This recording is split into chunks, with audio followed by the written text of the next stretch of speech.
Hello friends, welcome to our channel. Today we're going to take a look at another horrible case with you. The case of Elle Edwards. Elle Edwards, a 26-year-old woman, she was a vibrant and beautiful young woman who worked as a cosmetologist at a local beauty salon and assisted a dermatologist. Her positive attitude and kindness have helped her win the hearts and satisfaction of all her customers, even the most difficult ones. Edwards is a highly skilled beauty professional, known for being cheerful and always smiling. At the same time, she was determined and constantly working towards her goals and dreams. On December 24, 2022, her sister Lucy flew in from Dubai to spend the holidays with their family, and Edwards eagerly awaited her return. To celebrate this special occasion, Edwards, her sister, and their friends decided to go to the local pub in Liverpool's Wallasey Village, UK. Here they were having a fantastic time, laughing, dancing, and singing karaoke in a joyful atmosphere.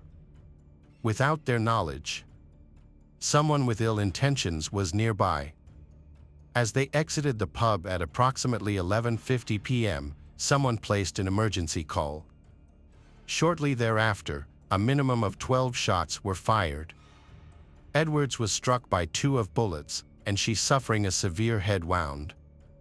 The emergency services were immediately dispatched to the scene. They quickly loaded Edwards into an ambulance and rushed her to the local hospital. Unfortunately, she succumbed to her injuries en route, as they were fatal. When the police informed Edwards's family of the tragedy, they were shocked and disbelieving. No one could comprehend how this could have happened to Edwards, a beautiful and lively young woman. It was unthinkable that she could have had enemies who wished her harm. In the early stages of the investigation, detectives had no leads. The attacker launched a surprise assault and then quickly disappeared, leaving behind a single shell casing in the victim, who was severely bleeding at the location where the crime occurred. The assault was swift yet clearly premeditated, affording Edwards no opportunity for survival. However, it was unclear whether the attacker meant to target Edwards or if Edwards was simply in the wrong place at the wrong time and got hurt by someone who was mentally unstable. A car of unknown origin pulled up near the entrance of the pub, and shortly thereafter, gunfire erupted. Apart from the fatality, 4 other men sustained gunshot wounds of varying degrees. All of the victims were young adults, aged between 22 and 33. Police initially believed Edwards may have been a random victim of the attack. It was known that criminal gangs operated in the area and the shooting might have been a confrontation between gang members. However, this was just speculation that needed to be confirmed or ruled out during the investigation. To learn more, the detectives looked into Edwards's background. Like the witnesses, Edwards's relatives had no idea who would want she dead. The detectives planned to speak with more witnesses and those who had been shot at by the unknown criminal. They also asked the pub owner for security footage. The investigation involves conducting interviews with numerous individuals and thoroughly reviewing extensive video footage. Multiple police officers were working on the case. It was necessary to answer several difficult questions following the attack. The large number of victims raised concerns about whether the attack was a spontaneous act of aggression or a targeted assault. To investigate, all witnesses were interviewed, and authorities began analyzing mobile communications data, which proved to be a time-consuming task. The media was alerted to aid in the investigation. Law enforcement officers appealed to the public for assistance, urging anyone with valuable information to come forward and visit the police station. Specifically, they were looking for any video recordings that might have been taken by eyewitnesses, which could potentially show the car used by the perpetrator. To encourage people to share any relevant information, the police held a meeting with local residents. It was assumed that someone might have witnessed the attack or have information about the perpetrator. To encourage people to come forward, community leaders reassured residents that they should not be intimidated by the criminals or the local feuding clans. The police visited residents door to door to gather information and provide support. Specially trained officers worked with Edwards' family to provide emotional support during this difficult time. Through their efforts, it was discovered that the perpetrator had left the pub parking lot in a dark-colored car. Although witness accounts were limited due to the darkness, the vehicle was most likely a dark Mercedes. Later, outdoor surveillance cameras confirmed the events. The killer drove into the parking lot, but didn't immediately open fire. Instead, he observed the pub visitors for some time from his car, which was positioned to give him a clear view of the entrance and most of what was happening inside. He seemed to be waiting for the most convenient moment to attack. After a few minutes, when Edwards got out, the killer quickly got out of the car, fired 12 shots in a row, then immediately got back in and drove away. Investigators studied the recordings and concluded that the attacker acted alone, without any backup. Unfortunately, it was impossible to determine exactly where the perpetrator fled. The detectives conducted a thorough investigation, going door to door to speak with local residents, providing a detailed description of the car and the circumstances surrounding the incident. Their goal was to identify the killer. The streets were patrolled 24/7, and within 2 days, they had detained 2 suspects. However, their involvement in the crime couldn't be proven without proof. The detectives then made a public statement, vowing to continue their pursuit of the unknown shooter until they were brought to justice. This was intended to reassure local residents, who were outraged by the rising crime rates and the authorities' seeming inability to stop it. There was speculation that the attack may have been sparked by a feud between local gangs, with Edwards being an innocent bystander. However, this theory was still unconfirmed and required further investigation. It was determined that the intended targets of the shooting may have been Jake and Curran, 2 members of the local Beechwood gang who were at the pub that evening. They had a long-standing and intense feud with another group vying for control of the territory. On December 29th, police arrested a person of interest, but he was not the shooter. Although he had a solid alibi, the detective suspected that he may have been involved in planning the attack. Around the same time, authorities identified the dark Mercedes car used by the killer to leave the pub's parking lot. However, due to a lack of direct evidence, the name of a third suspect was not released. The car was tracked through surveillance footage and identified with the help of cameras. However, the police were unable to respond in time. On December 31st, a report was filed with the police department stating that a fire had started near the scene of the shooting.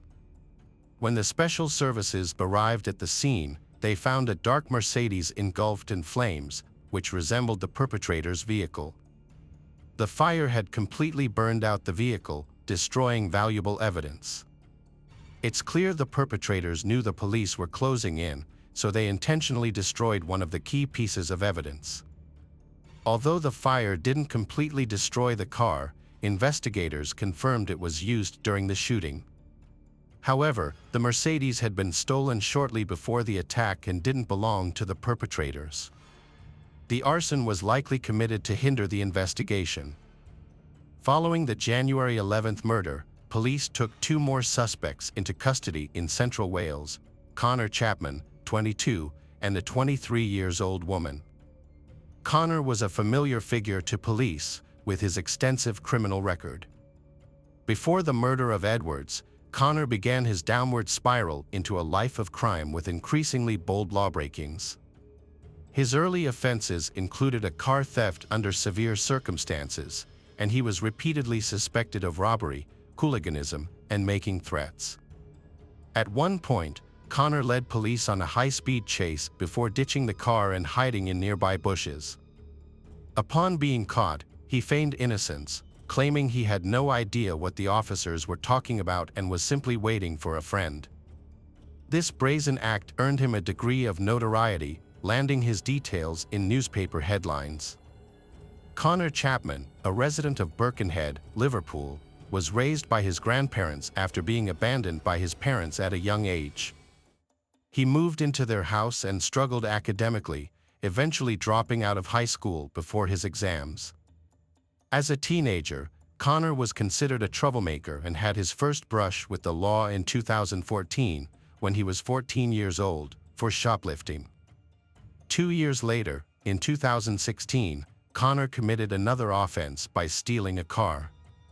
He was caught driving the stolen vehicle without a license or insurance, violating the terms of his suspended sentence.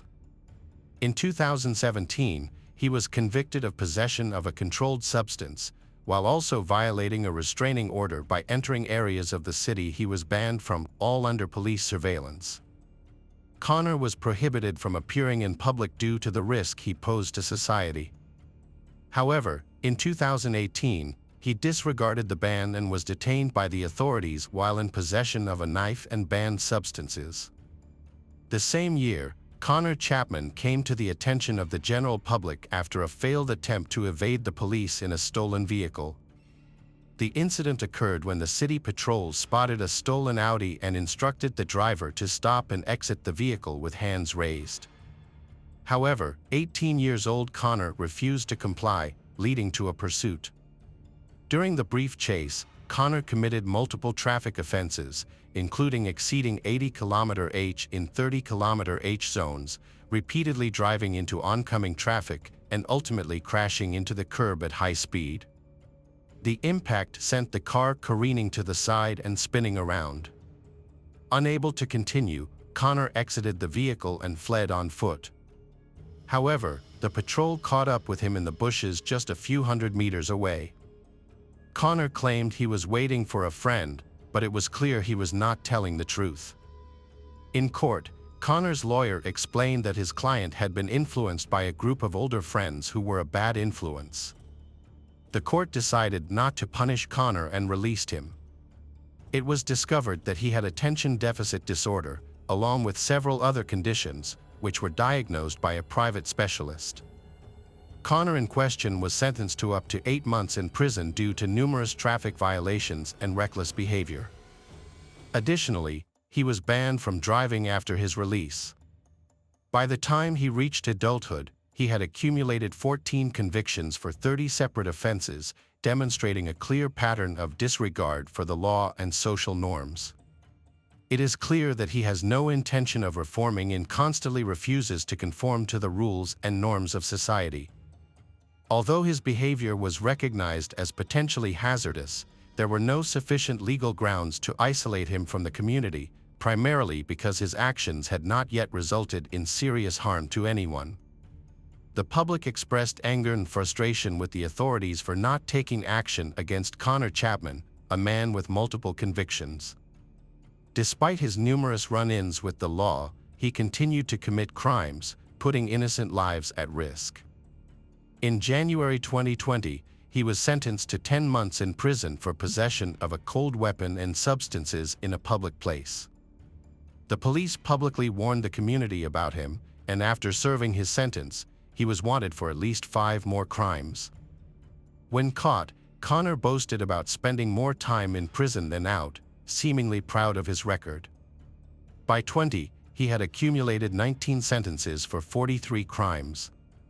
However, he was released again in the summer of 2022, just 6 months before the death of Elle Edwards. During this time, he appeared in court again, and his lawyer attempted to garner sympathy by sharing that Connor's first child was born while he was in prison. At this point, Connor's girlfriend was pregnant with a baby girl. He claimed to have turned his around and wanted to make amends, but this was just a ruse. In reality, he wanted to escape and return to his life of crime. The police were already aware of his involvement with a local gang that sold prohibited substances, but he was being tried for a lesser offense, the burglary and theft of 2 electric motorcycles. On December 24th, a violent altercation erupted between 2 rival gangs in Beechwood Estates, near the wooden church. The gangs were fighting over territory, but failed to reach an agreement. Seeking revenge, a young gangster armed himself with a submachine gun and waited 3 hours to track down his targets, Kieran and Jake Duffy, who were at the Moke pub.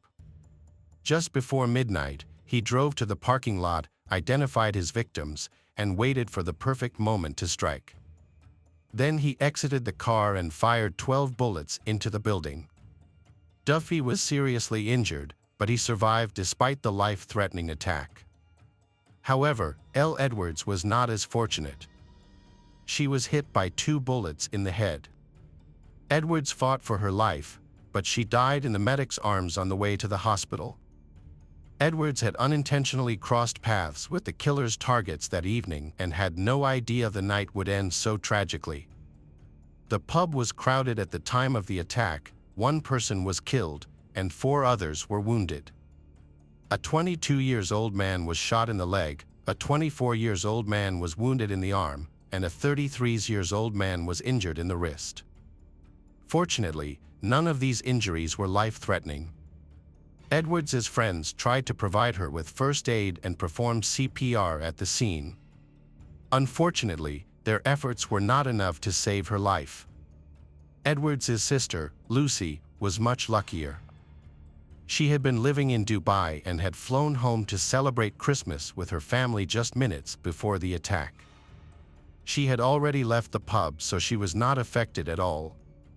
Later, Lucy recalled how she had wanted to take her sister with her, but Edwards had wanted to stay with her friends.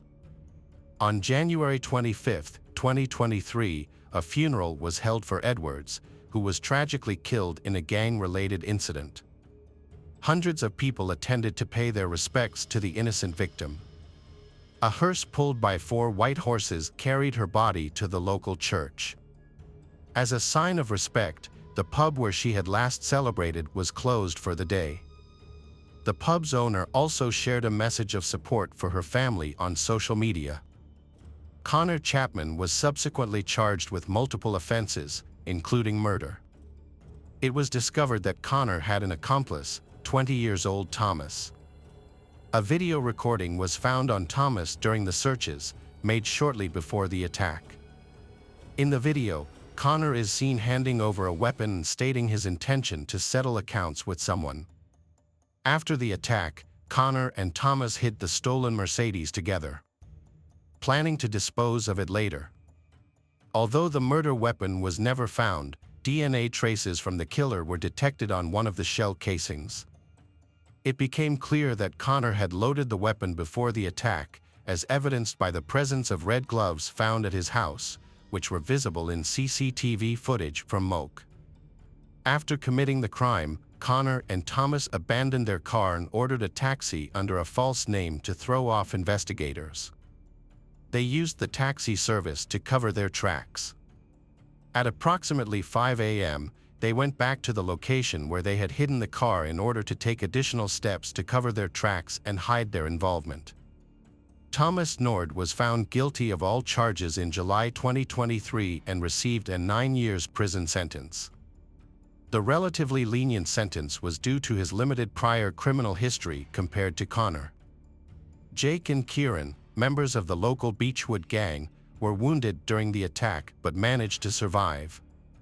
Given their gang affiliation and the ongoing conflict with a rival group, the violent incident was not unexpected. It became known that on December 23, 2023, Connor Chapman's group, including Kieran and his friend, were attacked and beaten by another individual from the same group. Although they did not receive serious injuries, this incident occurred just a day before they were attacked with firearms. At the time, they seemed to view the beating as a random altercation and subsequently went to a pub to relax. After the shooting incident, while the shooter, Connor, awaited sentencing for the murder of an innocent victim, Kieran and his friend were already imprisoned. Kieran received a 27-month sentence for attacking members of a rival criminal group and an additional 9 months for the fight. His friend was sentenced to 2 years and 9 months for a similar offense. It appeared that Kieran and his friend were attempting to avenge the attempted murder. As a result, prohibitive court orders were issued against them, imposing various restrictions. Although this approach did not prevent the gang from engaging in further criminal activities, it did provide a basis for more severe punishment if they continued to disregard the court orders.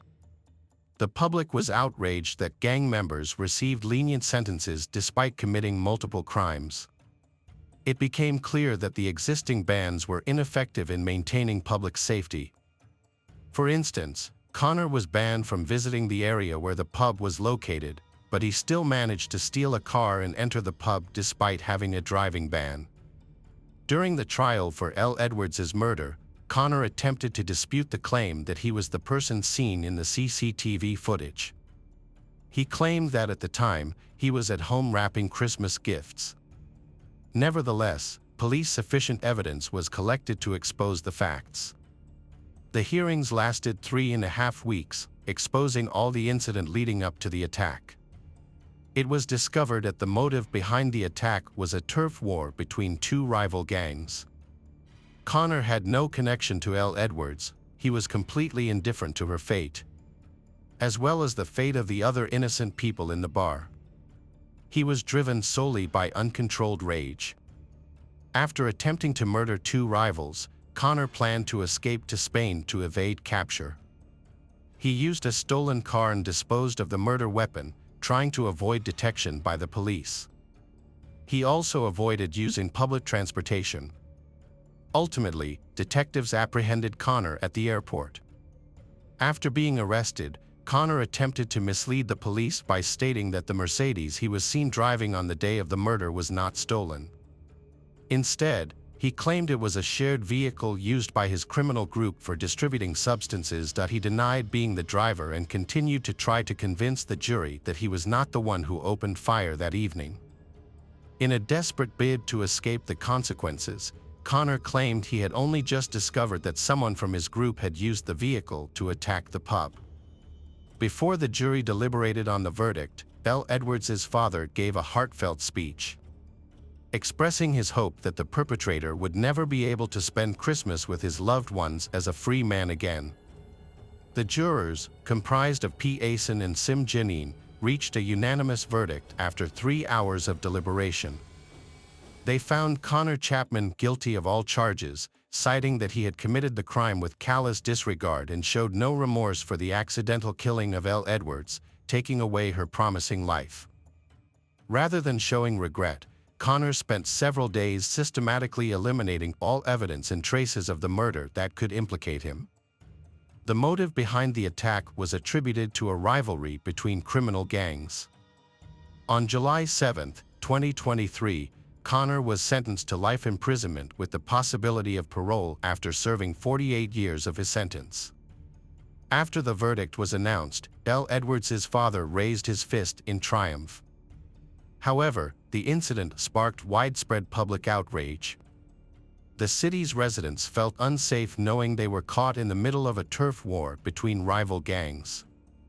These gangs possessed a large number of firearms and had shown a willingness to use them, as evidenced by Elle Edwards' murder. Hello friends, welcome to our channel. Today we're going to take a look at another horrible case with you. The case of Aya Hachem.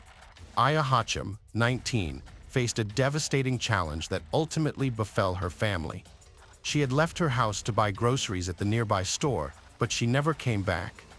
Aya's family had immigrated to the UK from Lebanon in November 2011, seeking a better life. Her father, Ismail, wanted his children to grow up safely, receive a good education, and become valuable members of society, which is why he had applied for asylum for himself and his family. After receiving their residence permit, the Hachem family settled in Blackburn. Aya was an ambitious and driven student, pursuing a degree in law at Salford University. Tragically, her life was cut short in a senseless act on May 17, 2020, at around 3 p.m., a brutal irony for her parents, who had left Lebanon seeking a safer future, only to lose their daughter in broad daylight.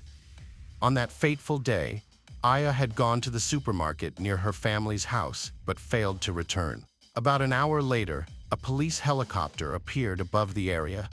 When Aya didn't answer her phone, her father set out to look for her, only to find the police had blocked off the street where she was last seen walking.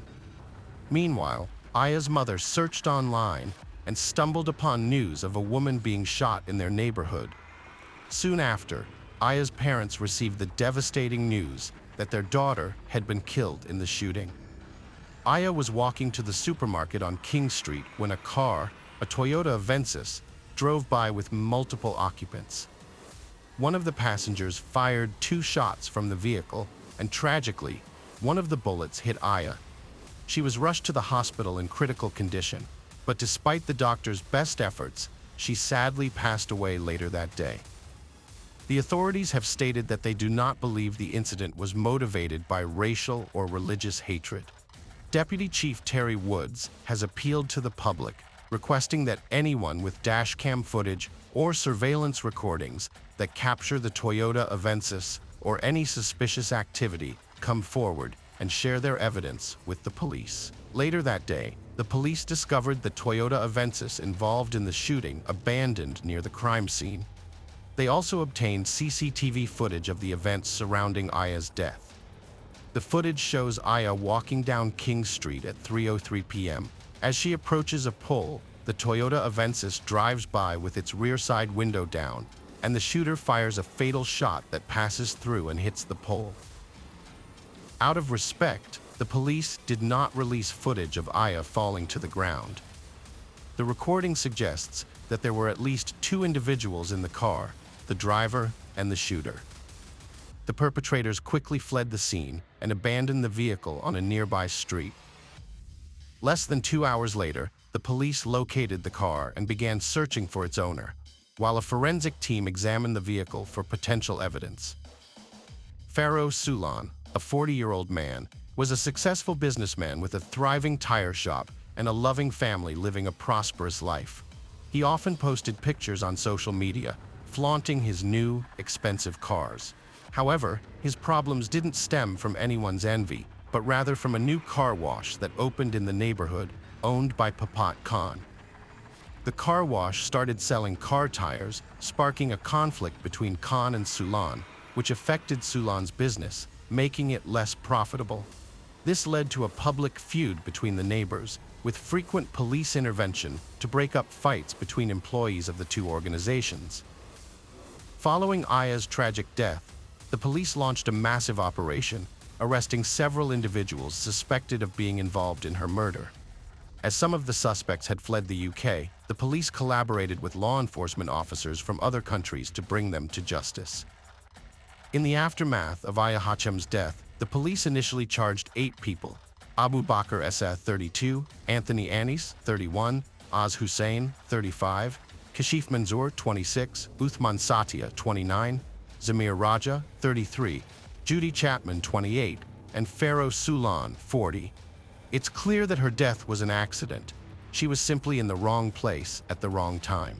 Pharaoh Sulan had hired a hitman to take out his competitor, KH, who owned a tire shop with a car wash. The bullet that hit Aya was actually meant for KH. The crucial mistake happened when the shooter misidentified his target. He wasn't aiming at a business owner. During the second shot, Aya was inadvertently standing between the shooter and the employee, who was mistakenly thought to be KH. The bullet struck her on the left side of her chest, passed through her body, and hit the pole. The car sped away immediately. Khan, the car wash owner, rushed to help Aya after witnessing her fall to the ground and called emergency services during the ordeal. First, there's the client, Pharaoh Sulan. When his business began to lose profits, he decided to eliminate his competitor, KH. Despite knowing he would be a prime suspect due to his obvious motive, Sulan went ahead with the plan.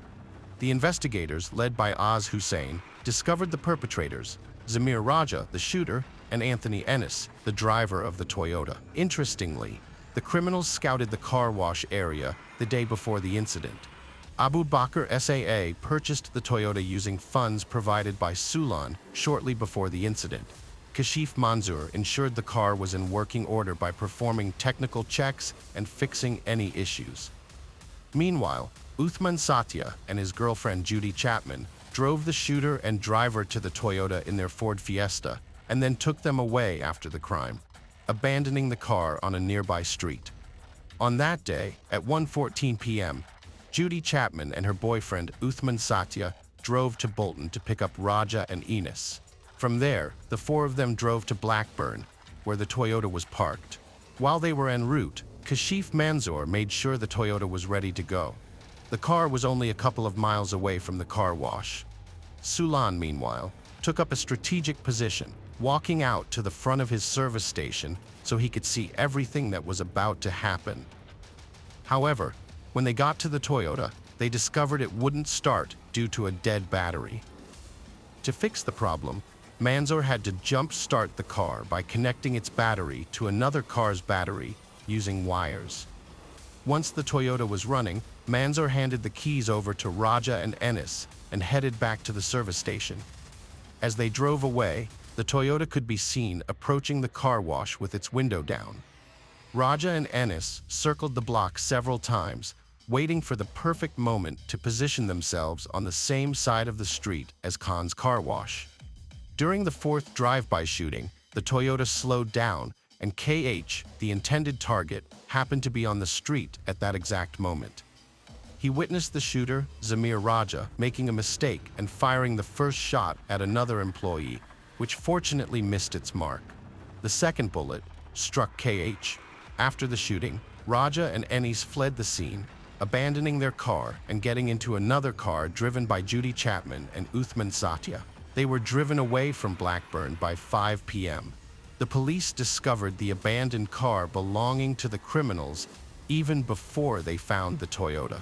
Unaware of who was behind the shooting, the police went to Sulan's tire shop to review the surveillance footage. As the officer was analyzing the video, Oz Hussain, who had discovered the perpetrators, entered the shop. Sulan gestured towards the door, and everyone aware of the incident left the room, proceeding to the second floor to discuss the matter in private. The police are reviewing footage from a surveillance camera with Abu Bakr Satya, the buyer of the Toyota, sitting behind them. When they hear a transmission on the police radio announcing the discovery of the getaway car, Satya quickly gets up and discusses something with Sulan. 9 days after KH's murder, Zamir Raja, the shooter, flew to Lisbon Airport in Portugal where he met Anthony Innes, the Toyota's driver. Both men fled the country. Feroz Sulan, the client, was arrested the day after KH's murder on May 18th. Abu Bakr Satya was arrested the following day, on May 19th. Judy Chapman and Uthman Satya were arrested on May 20th, and Az Hussain and Kashif Manzoor on May 21st. Zamir Raja, hoping to return to England undetected, was caught at a London train station on June 6th. Anthony Ennis was arrested in Spain on July 4th and extradited to the UK. All suspects were charged with KH Hashem's murder and conspiracy to murder Khan, the car wash owner. Initially, all of them denied their involvement, but their silence was short-lived. As they attempted to downplay their roles in the crime, the suspects began testifying against each other, hoping to avoid life imprisonment. As a result, the police uncovered even the smallest details. On August 5, 2021, the verdicts were announced. Feroz Sulan was given a life sentence with a minimum term of 34 years, making him eligible for parole in 34 years. This is not Sulan's first prison sentence, however. In 2001, he was involved in a hit-and-run that killed a 67-year-old man. Sulan fled the scene, leaving his car behind, and later claimed it had been stolen, but this didn't help his case. He served 3.5 years in prison. Raja, the shooter, received the same sentence as Sulan, life imprisonment with a minimum term of 34 years. He had agreed to participate in the crime for £500. The driver, Anthony Innes, was sentenced to life imprisonment with a minimum term of 33 years. Azid Hussain, who helped find the perpetrators, received a life sentence with a minimum term of 32 years. Abu Bakr Satya, who purchased the Toyota Avensis, was sentenced to life imprisonment with a minimum term of 28 years. Uthman Satya, who organized the transportation of the shooter and driver, received a life sentence with a minimum term of 28 years. Kashif Manzoor, responsible for keeping the car in working order on the day of the crime, was sentenced to life imprisonment with a minimum term of 27 years. The judge announced the verdict, stating that none of the 7 defendants showed any remorse after the shooting. Instead, They collectively attempted to deceive, manipulate, and conspire their way out of trouble, eventually turning against each other in an effort to protect themselves. In October 2021, Judy Chapman, the driver of the Ford Fiesta, was convicted of involuntary deprivation of life for the death of Aya Hachem. She received a 15-year prison sentence. However, further investigation revealed that additional individuals were involved in the crime, as discovered through analysis of correspondence among the convicted parties.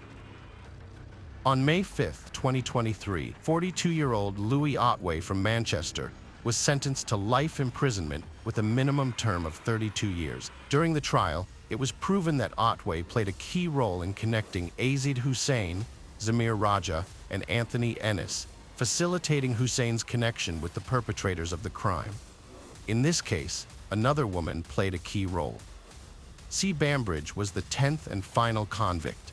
According to prosecutors, on the day of the crime, Bambridge traveled to Bolton to meet Zamir Raja and Anthony Ennis, where she took their mobile phones and turned them off.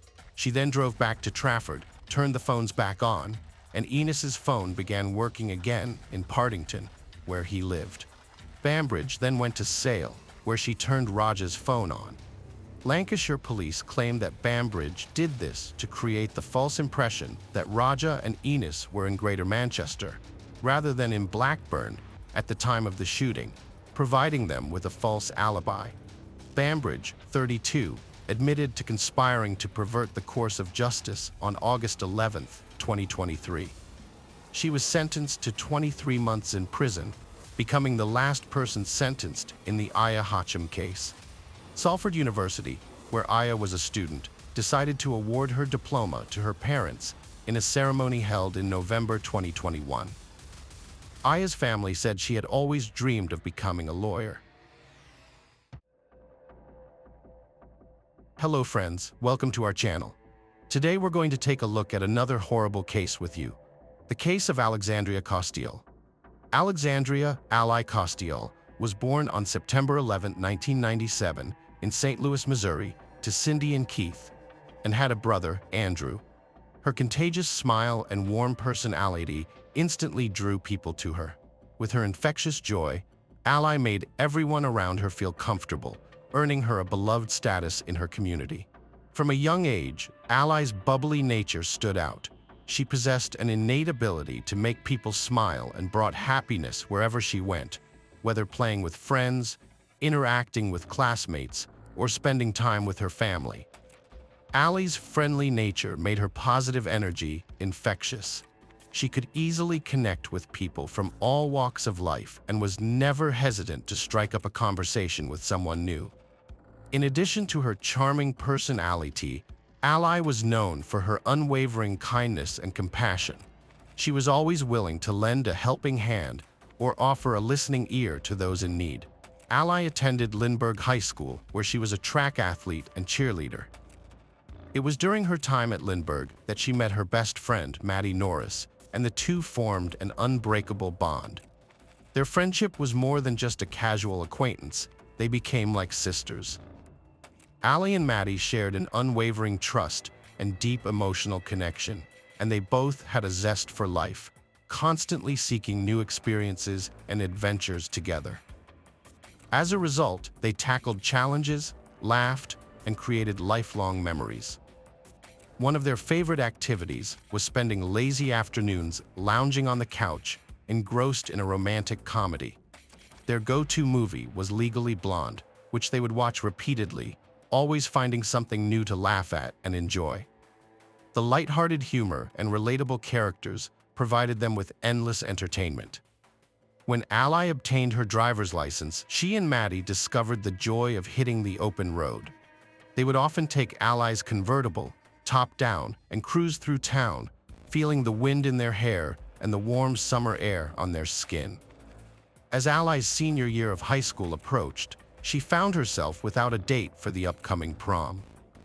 Despite receiving a few offers, she hadn't been in a relationship or had a serious boyfriend, which made her feel disappointed and consider skipping the event.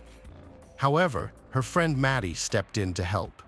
Determined to make things right, Maddie offered to accompany Ally to prom as her date, and Ally, touched by her friend's kindness, gratefully accepted. On prom night, Ally wore a stunning red dress. After graduating from high school, she eagerly enrolled at the University of Mississippi, also known as Ole Miss, in Oxford, Mississippi, which had always been her dream school. The university's large size and thriving community drew her in. As a sports enthusiast, she was particularly excited about the college's renowned football program, which was steeped in tradition and community spirit. In the fall of 2006, Ally began her freshman year at Ole Miss, where she majored in marketing and business. Ally was drawn to Ole Miss for one particular reason. She'd always dreamed of meeting a charming Southern boy, falling in love, and starting a family.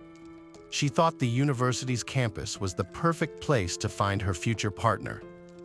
As she began her new life chapter, Ally took advantage of the opportunities Ole Miss offered. The university's medium size and strong sense of community allowed her to interact with people from diverse backgrounds.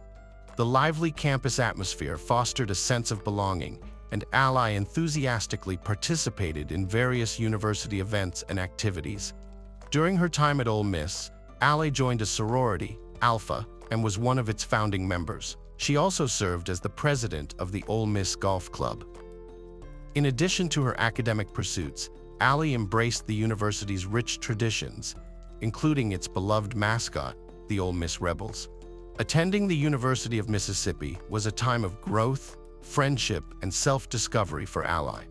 Her friendly, kind nature made it easy for her to connect with others, and soon she became a familiar face on campus. One of her college friends, Morgan Hall, was particularly impressed by her remarkable strength and determination when she effortlessly rearranged her dorm room furniture on her first day as a freshman. At a campus party, Ally met Elizabeth Brick, and they instantly clicked. It was as if they had known each other for years. Their connection was that strong. They seemed destined to be friends, and Ally felt an instant bond with Ely, as they called her. Ally had always been captivated by sunsets. The changing colors of the sky as the sun descended towards the horizon mesmerized her. Among the colors that made up a sunset, pink held a special place in her heart. It was not only her favorite color, but also one that brought her a sense of calmness and peace. The soft, delicate hues of pink reminded her of nature's tranquility and beauty. Determined to share her appreciation for the beauty surrounding her, Ally made it her mission to capture stunning shots of sunsets.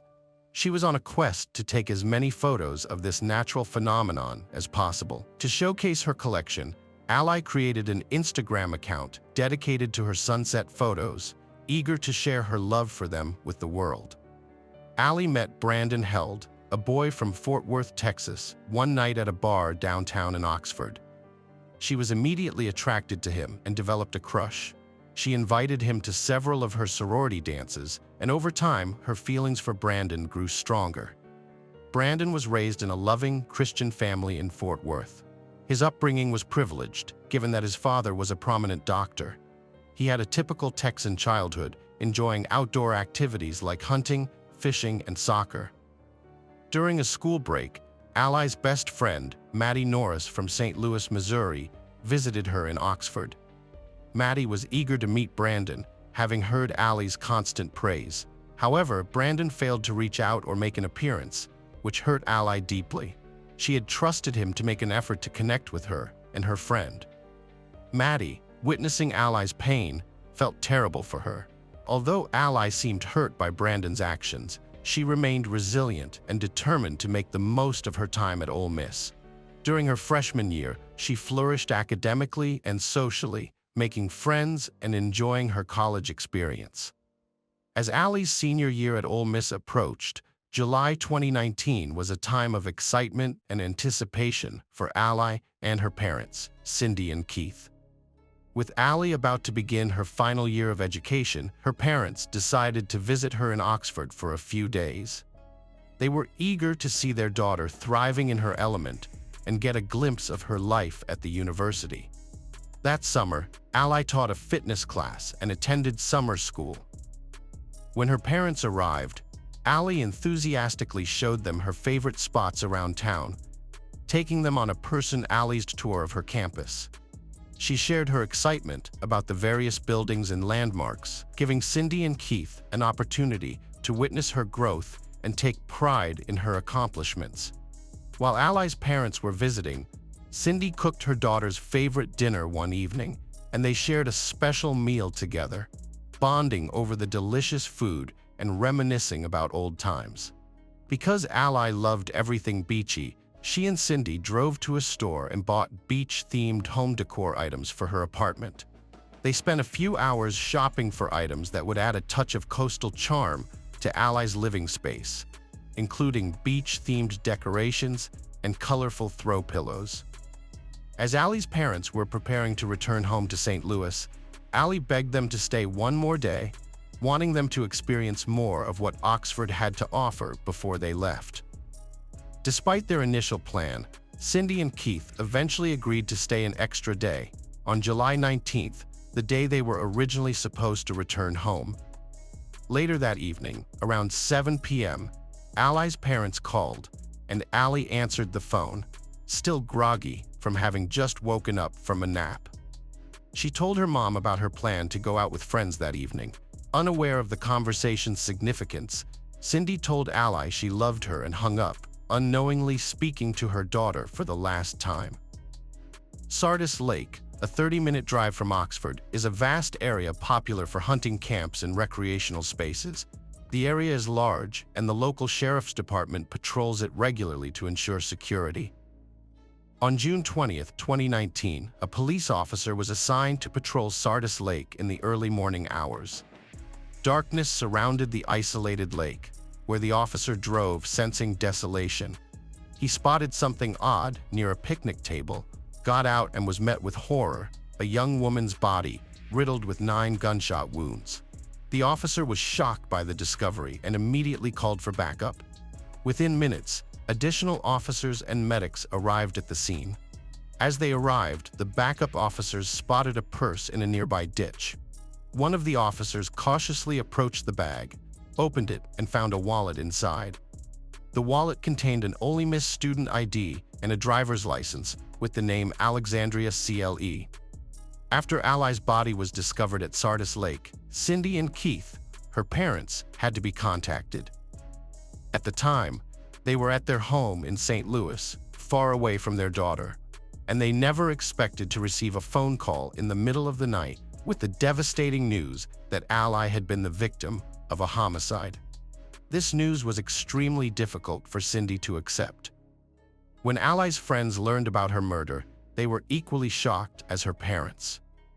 Her friends felt a deep void in their hearts as they remembered Ally, a vibrant and full-of-life person.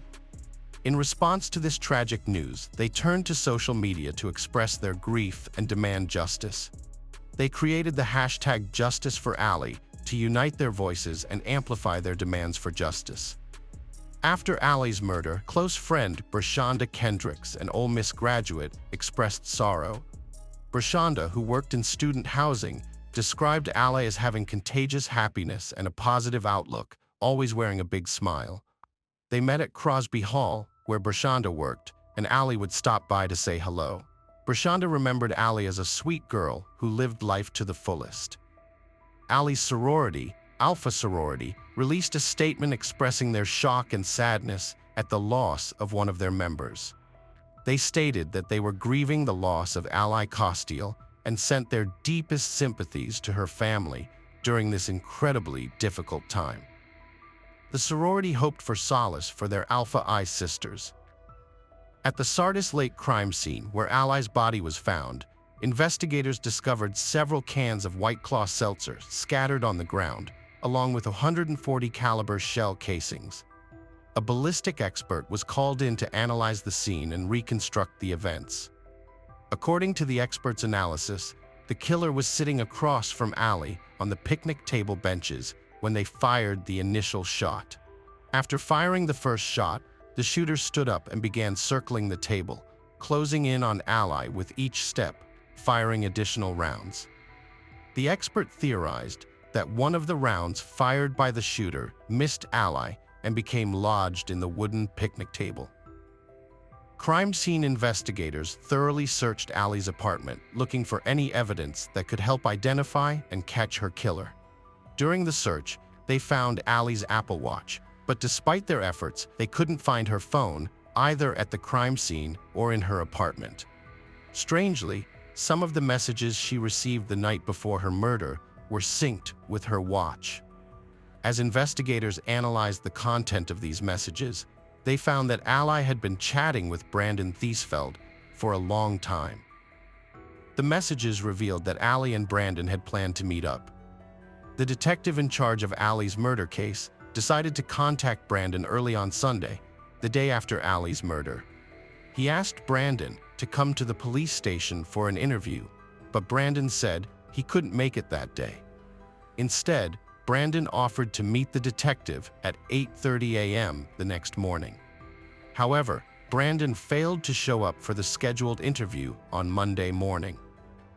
After Brandon failed to appear for his scheduled interview at the police station regarding Ally's murder, the police began tracking his cell phone activity. The data revealed that Brandon was heading north on Interstate 55 towards Memphis.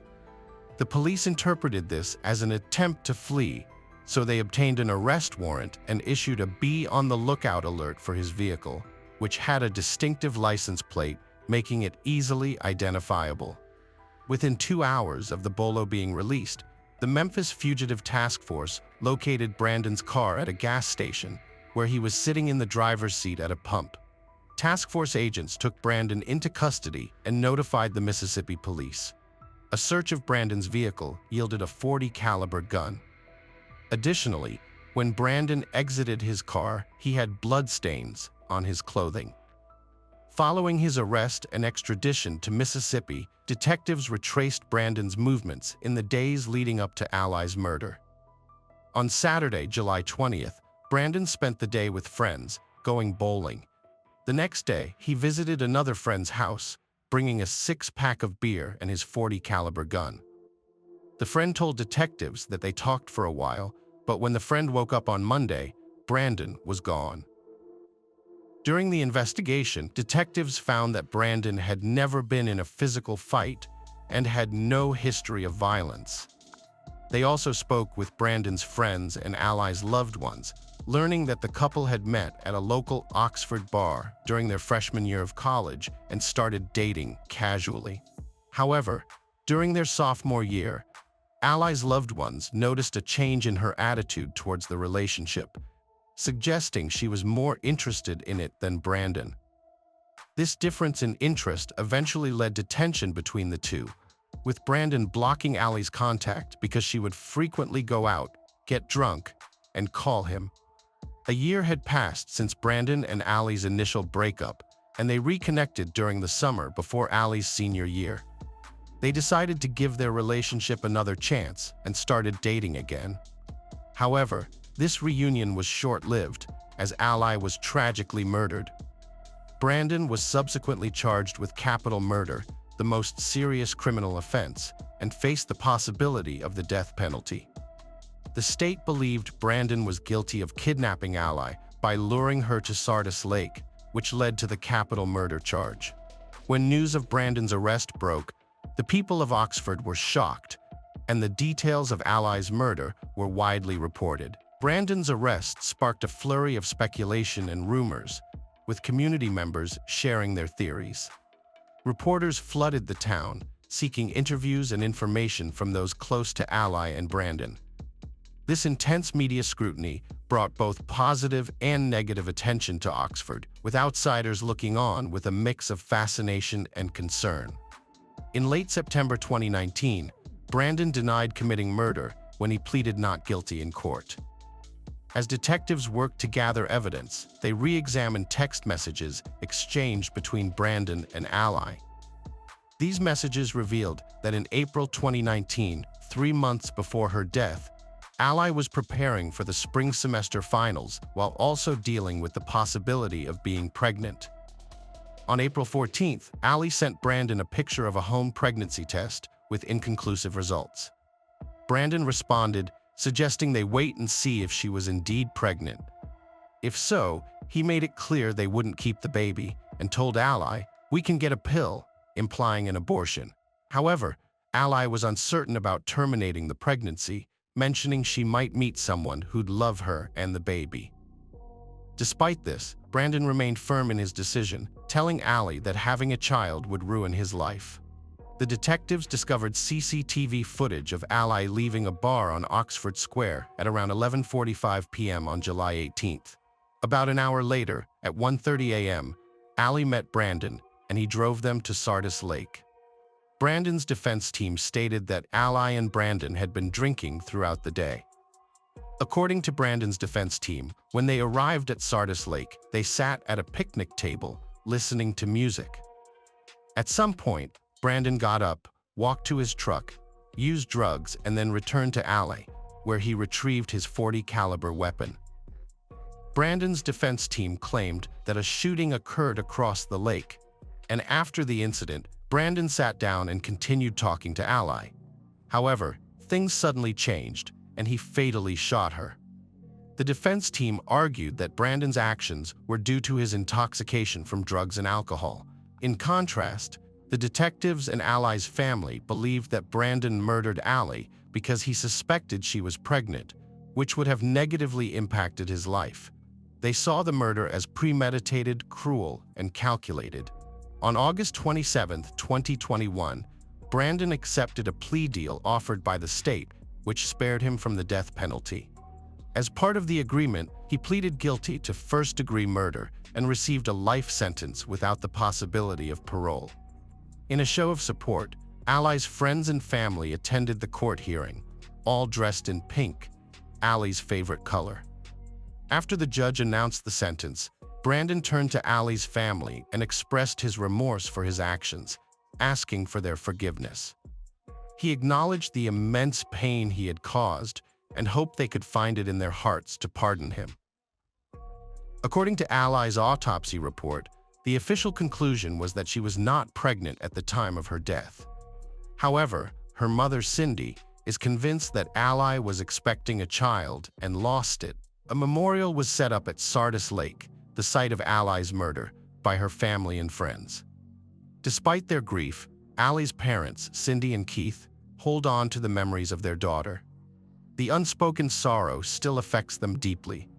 Whenever Ally's friends see a pink sunset, they are instantly reminded of her. In her memory, they have dedicated their lives to keeping her spirit alive and spreading love and light, ensuring she is never forgotten. Hello friends, welcome to our channel. Today we're going to take a look at another horrible case with you. The case of Lindsay Cutshall. Lindsay was born in 1982 in Ohio and grew up in a very religious family. She was an active and adventurous person, interested in sports, hiking, and extreme tourism. She attended Appalachian Bible College in West Virginia and dreamed of founding her own summer camp for children and teenagers. Jason, on the other hand, was born in 1978 in Michigan and also grew up in a deeply religious family. He was interested in hiking tours, mastering survival in the wild, and had leadership qualities. The couple met in 2002 during a hiking trip in Appalachia and immediately felt a mutual connection. They got engaged 6 months later and planned to get married in September 2004, with big plans for their future together.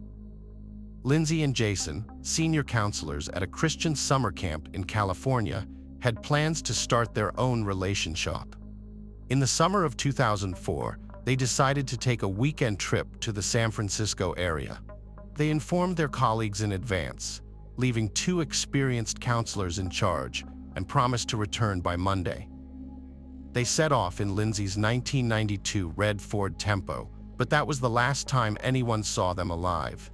By Sunday evening, they hadn't returned, but no alarm was raised, as everyone was confident they would arrive late that night or early Monday morning.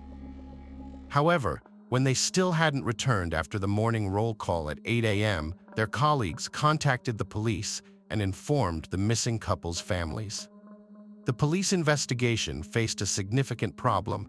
No one knew precisely where they had gone.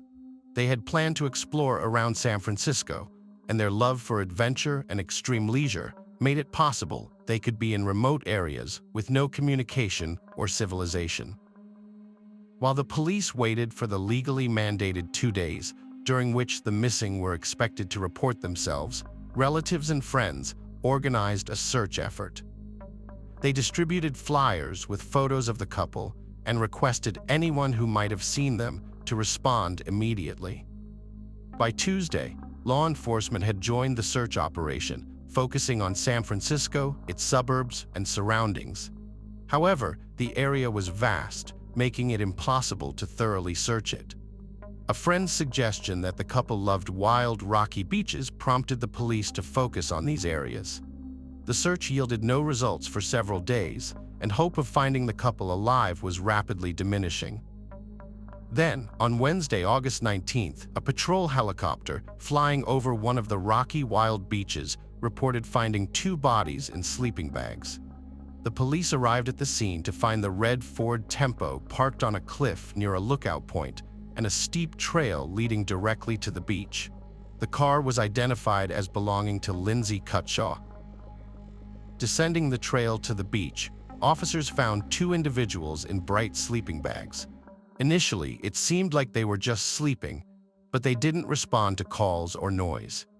Upon closer inspection, officers discovered that the sleeping bags contained a young man and woman, both showing no signs of life. A brief examination suggested that they had died from gunshot wounds to the head, and the distinctive smell of decomposition indicated they had been there for more than a day. All of the victims' belongings, including mobile phones, wallets containing bank cards and cash, were found beside them, ruling out robbery as a motive. The keys to their parked car above were also visibly placed, eliminating car theft as a motive. Investigators immediately suspected that the deceased were the same young couple who had gone missing last week near San Francisco. This was later confirmed by documents found nearby, identifying them as Lindsay Cutshall and Jason Allen. The investigation revealed that the couple's bodies had no signs of physical or intimate assault, except for the gunshot wounds to the head. It appeared that Lindsay and Jason were sleeping peacefully at the time of the incident and didn't have a chance to react or defend themselves. The lack of signs of struggle or escape attempts suggested a swift and brutal act, resembling an execution or vendetta. The questions surrounding the case multiplied, but no answers were forthcoming. There were no signs of anyone else having stayed in the area, and the secluded beach was only accessible via a steep trail. Despite efforts, no shell casings were found nearby, leading investigators to theorize that the shooter either took them or threw them into the ocean. The shots had been fired at close range into the victims' heads, indicated by specific traces. An empty beer bottle from a rare brand, not commonly found in the area, was discovered a few meters from the sleeping bags. Since the victims didn't drink alcohol, it was possible that the bottle belonged to the shooter. This was considered a significant lead, although it was unclear whether it had any connection to the shooter or the crime.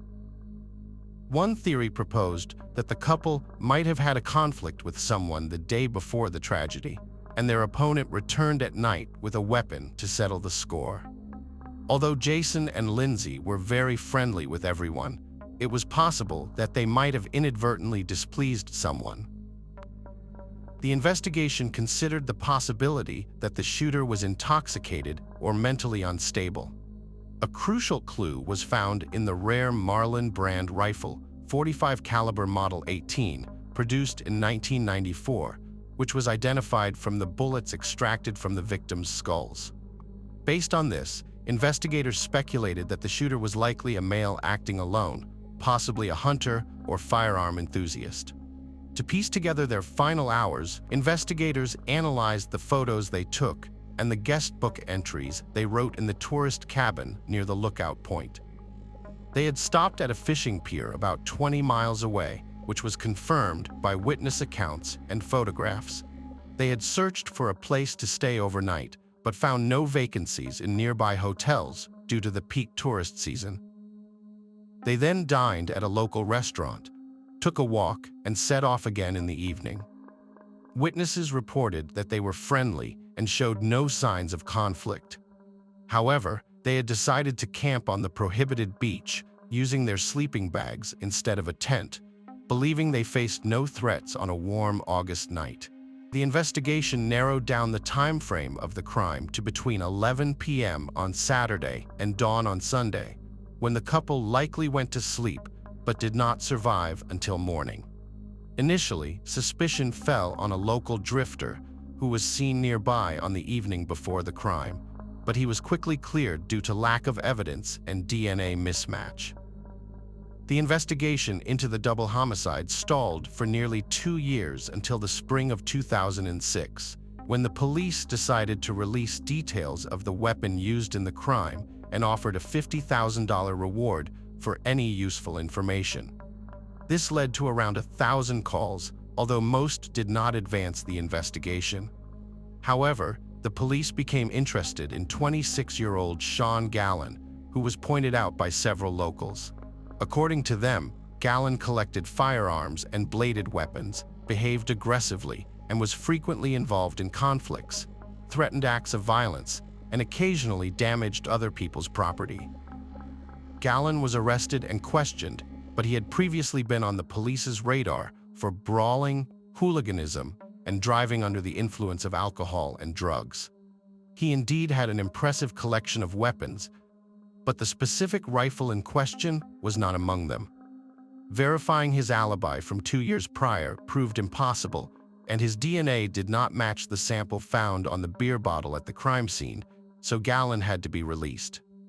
Simultaneously, another suspicious and aggressive drifter, 61-year-old Joseph Henry Burgess, came under scrutiny. He was often seen with a firearm, frightening local residents. It was discovered that in the late 1970s, Burgess lived in Canada, where he joined the Commune of the Children of God, positioning himself as a deeply religious person. However, he soon had a conflict with 2 young people that escalated into outright enmity, and a few weeks later, these individuals were found lifeless, each with several close-range gunshot wounds to the head. Notably, their bodies were also discovered on a beach in sleeping bags, seemingly taken while they slept. By the time the police arrived, Burgess had vanished, and his guilt was proven through numerous left-behind clues. However, he could not be convicted as he had fled to the USA, crossing the border illegally, and managed to evade capture for nearly a quarter of a century. Fast forward to 2017 in Forestville, California, a tragedy unfolded one night on March 14th. Gunshots rang out in the Gallen family home, prompting alarmed neighbors to immediately call the police. The victim was 35-year-old Seamus Gallen, and the perpetrator was his older brother, Sean. An argument had erupted between the siblings, during which Sean, under the influence of prohibited substances, grabbed a firearm and discharged 3 bullets into his younger brother. The police recognized the shooter's name, as Sean had previously been detained as a suspect in a double homicide on a beach, but was released due to a lack of evidence. Since then, he had been on the police's radar twice for property damage and making threats, but had only received fines. It was also discovered that the detainee was an avid hunter and had a hobby of crafting knives and other bladed weapons. Those around him described him as antisocial, aggressive, and unpredictable. After taking his brother's life, Sean attempted to flee but was almost immediately apprehended. Law enforcement reopened the case and took a closer look at a man who was a potential suspect 13 years earlier. On his social media, he had posted pictures of his large collection of weapons and claimed to have telepathic and extrasensory abilities. He believed he was on a special mission, receiving assignments from space, which suggested that he had a disturbed mind. The police suspected that he had serious mental health issues. He refused to cooperate with the investigation, spoke nonsensically, and maintained his innocence. However, when detectives checked the personal messages on his deceased brother's social media page, they found something interesting. Back in 2006, when a $50,000 reward was offered for information on the double homicide case, Sean's former girlfriend had sent a message to his brother, suggesting that she could claim the reward by turning in her ex-boyfriend. They both knew the truth, but kept silent. Unfortunately, it was no longer possible to question either of them, since the brother had been shot and the woman had died in a car accident 2 years earlier. When shown the printouts of the messages between his former girlfriend and his brother, Sean surprisingly confessed and began to give a detailed account of the crime. Despite it being over 13 years since the double homicide, Sean remembered the details of that night vividly. He claimed that he had left his house with a Marlin rifle, intending to hunt in a wooded area. He wandered aimlessly for a couple of hours before descending to a wild beach, which he claimed was a spot to encounter bears. As he walked along the shore, he spotted 2 bright sleeping bags and discovered a young man and woman sound asleep inside. He stood watching them for several minutes before suddenly hearing voices in his head commanding him to end their lives. Sean claimed this was the mission from space he could not ignore. He placed the barrel of his rifle almost against the young man's head and pulled the trigger. The sound woke the young woman, but before she could comprehend the situation, a second shot ended her life as well. Sean Gallen committed a brutal double homicide on a beach. After shooting the couple, he collected the shell casings and took them away in an empty beer can. He then gave the rifle to his father, asking him to hide it. The father buried the rifle in the cellar of his old barn without asking any questions. Years later, when Sean was arrested, he blamed the voices in his head for ordering him to commit violent acts. His defense team claimed he was mentally ill and unfit to stand trial. However, a forensic psychiatric evaluation revealed that although Sean suffered from mental disorders exacerbated by substance abuse, he had deliberately planned and executed the crime. The evaluation showed that Sean was fully aware of his actions and had taken steps to cover his tracks and avoid police detection. This included killing the young man first, knowing the woman would be unable to resist, and taking the casings with him to hide evidence. What was surprising was that Sean's family members and former girlfriend had suspected or known about his involvement in the crime, but none of them had reported him to the police. Sean was eventually tried and sentenced to 2 consecutive life terms without parole, plus an additional 94 years for killing his own brother in 2017. He is currently serving his sentence in a special prison unit for dangerous inmates with mental disorders, where he is kept under close surveillance due to his aggressive behavior and claims of hearing voices. The motive behind the double homicide was never established, with Sean simply deciding to end the couple's lives because he saw them sleeping on the beach. Hello friends, welcome to our channel. Today we're going to take a look at another horrible case with you, the case of Brett Ryan. Brett Ryan was raised in a loving and prosperous Canadian family with 3 brothers. His parents, Bill and Susan, set a positive example and taught their children valuable life lessons. Bill worked at the Toronto Star daily newspaper and had diverse interests, while Susan managed the household and cared for her family without outside help. The whole family admired Susan, who showed equal love to all her sons. Although Brett seemed to get in trouble less often, it was because he had a talent for talking his way out of difficult situations. He was charismatic and well-liked by his peers. Brett's charm earned him many friends in school, and he went on to attend university after high school. However, he felt pressure to outdo his brothers, so he started a house painting business in the local newspaper. Initially, he did well and made his mother proud, but eventually he realized that it wasn't as fulfilling as he thought and had to drop out of university to focus on it. As his brothers graduated and found jobs, Brett stayed behind with his parents and younger brother, accumulating debt and struggling with depression. By 2007, his debt had reached $60,000, and he struggled to manage his finances, hiding his troubles behind volunteer work and kindness. Desperate and broke, Brett decided to rob a bank on October 28, 2007. He disguised himself with old clothes, a hat, and a scarf that covered his face, and limped into the bank on the outskirts of his neighborhood. After threatening a bank employee, he left with just over $1,000, realizing he would need to rob many more banks to settle his debts. After his first robbery, he was worried that the police would catch up with him, so he avoided going home for a few days. He told his mother he had a job in a nearby town and spent his nights sleeping in his car, periodically sneaking back to his house to check if the police were watching. Fortunately, everything seemed quiet, and no one was looking for him, which made him feel like he was doing things right. As he continued to rob banks, Brett changed his appearance each time. He stopped wearing his old clothes and instead bought second-hand ones or found them in the trash. After each heist, he would burn the clothes he wore. He also bought a fake beard from a costume store to disguise himself. The bank employees he threatened always remembered the bearded man, which helped to create a false identity. The Toronto newspapers wrote about the bearded robber, but Brett never made a large sum of money from his crimes. The most he stole was $3,000.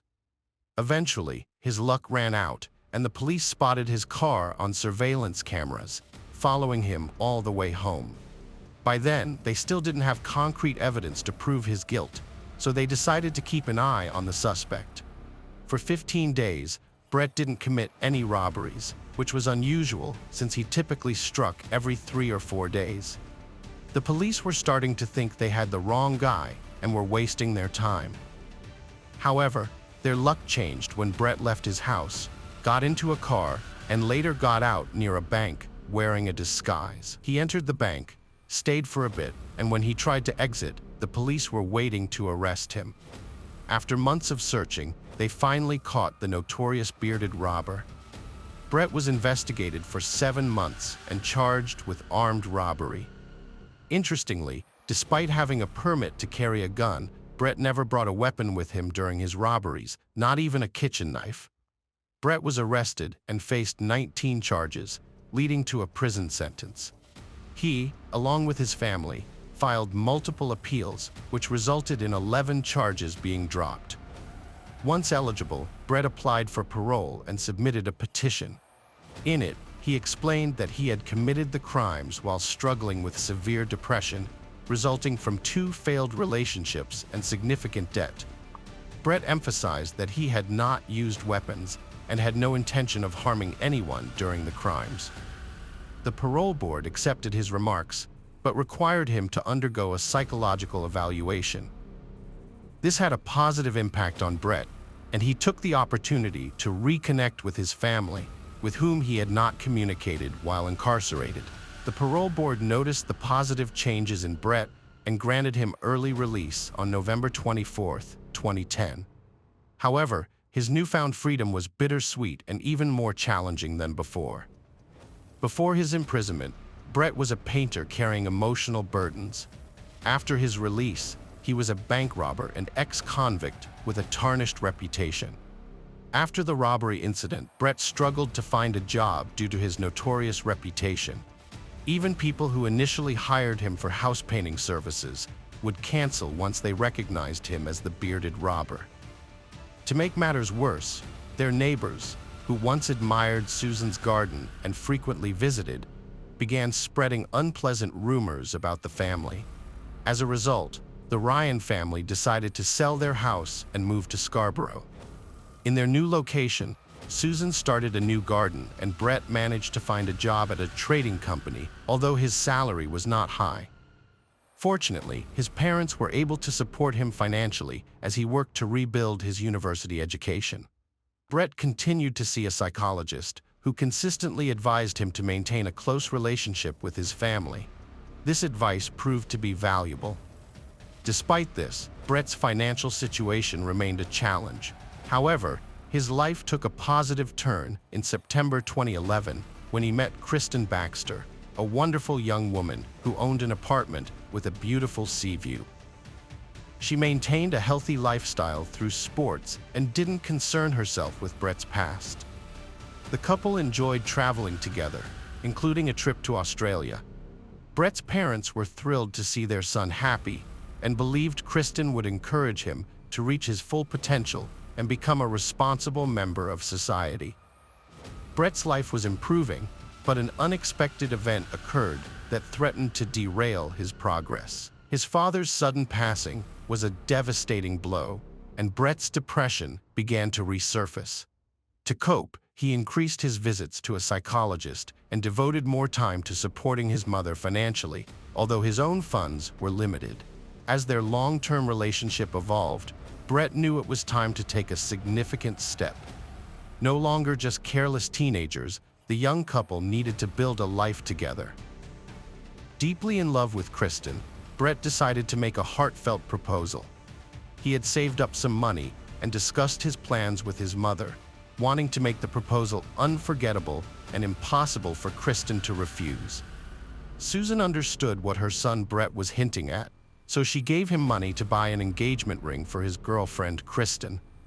Previously, the couple had discussed their future together, and Kristen didn't need an extravagant gift to prove Brett's commitment. However, Brett wanted to make a grand gesture and purchased a gold ring with a large diamond for her. Needless to say, Kristen accepted his proposal. Once engaged, the couple began making wedding plans.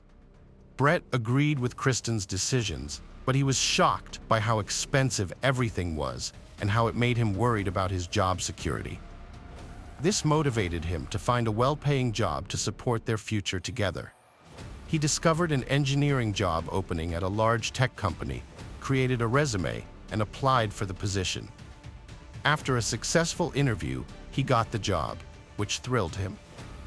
Brett excitedly shared the news with Kristen and his mother, and he even asked his mother for money to buy a fancy suit for his new job.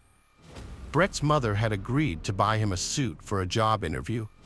However, just after the purchase, the company called to inform him that his application was rejected due to his criminal past, which the security service had discovered.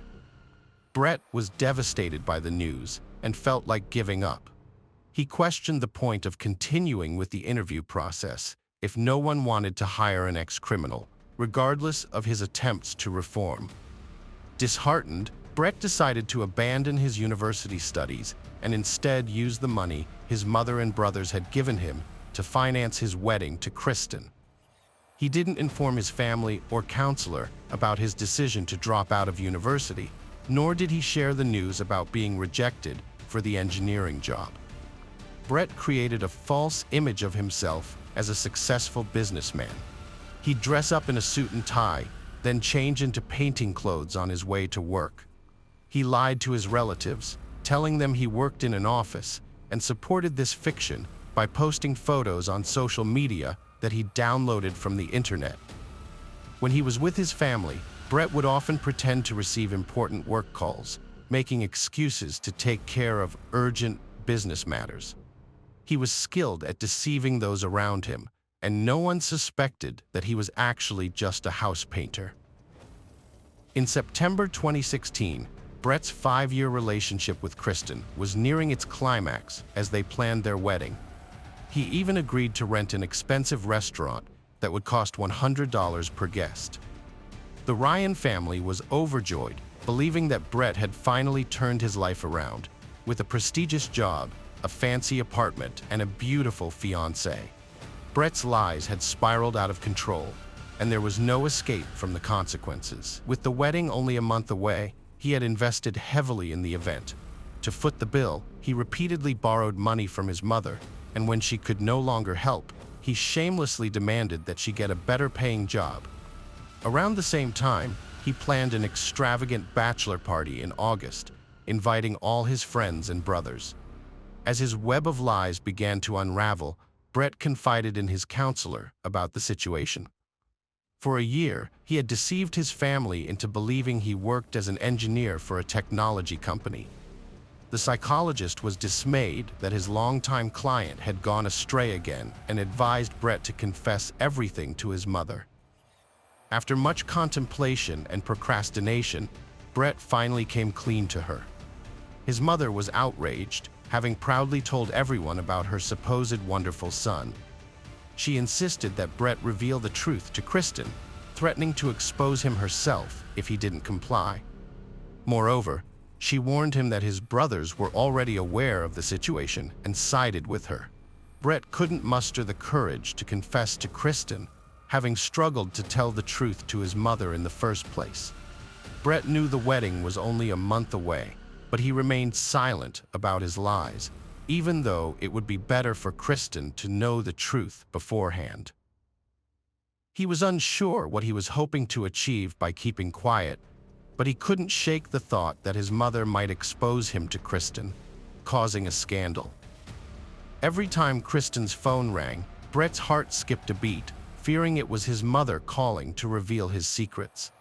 He breathed a sigh of relief when it was just a friend inquiring about the wedding plans.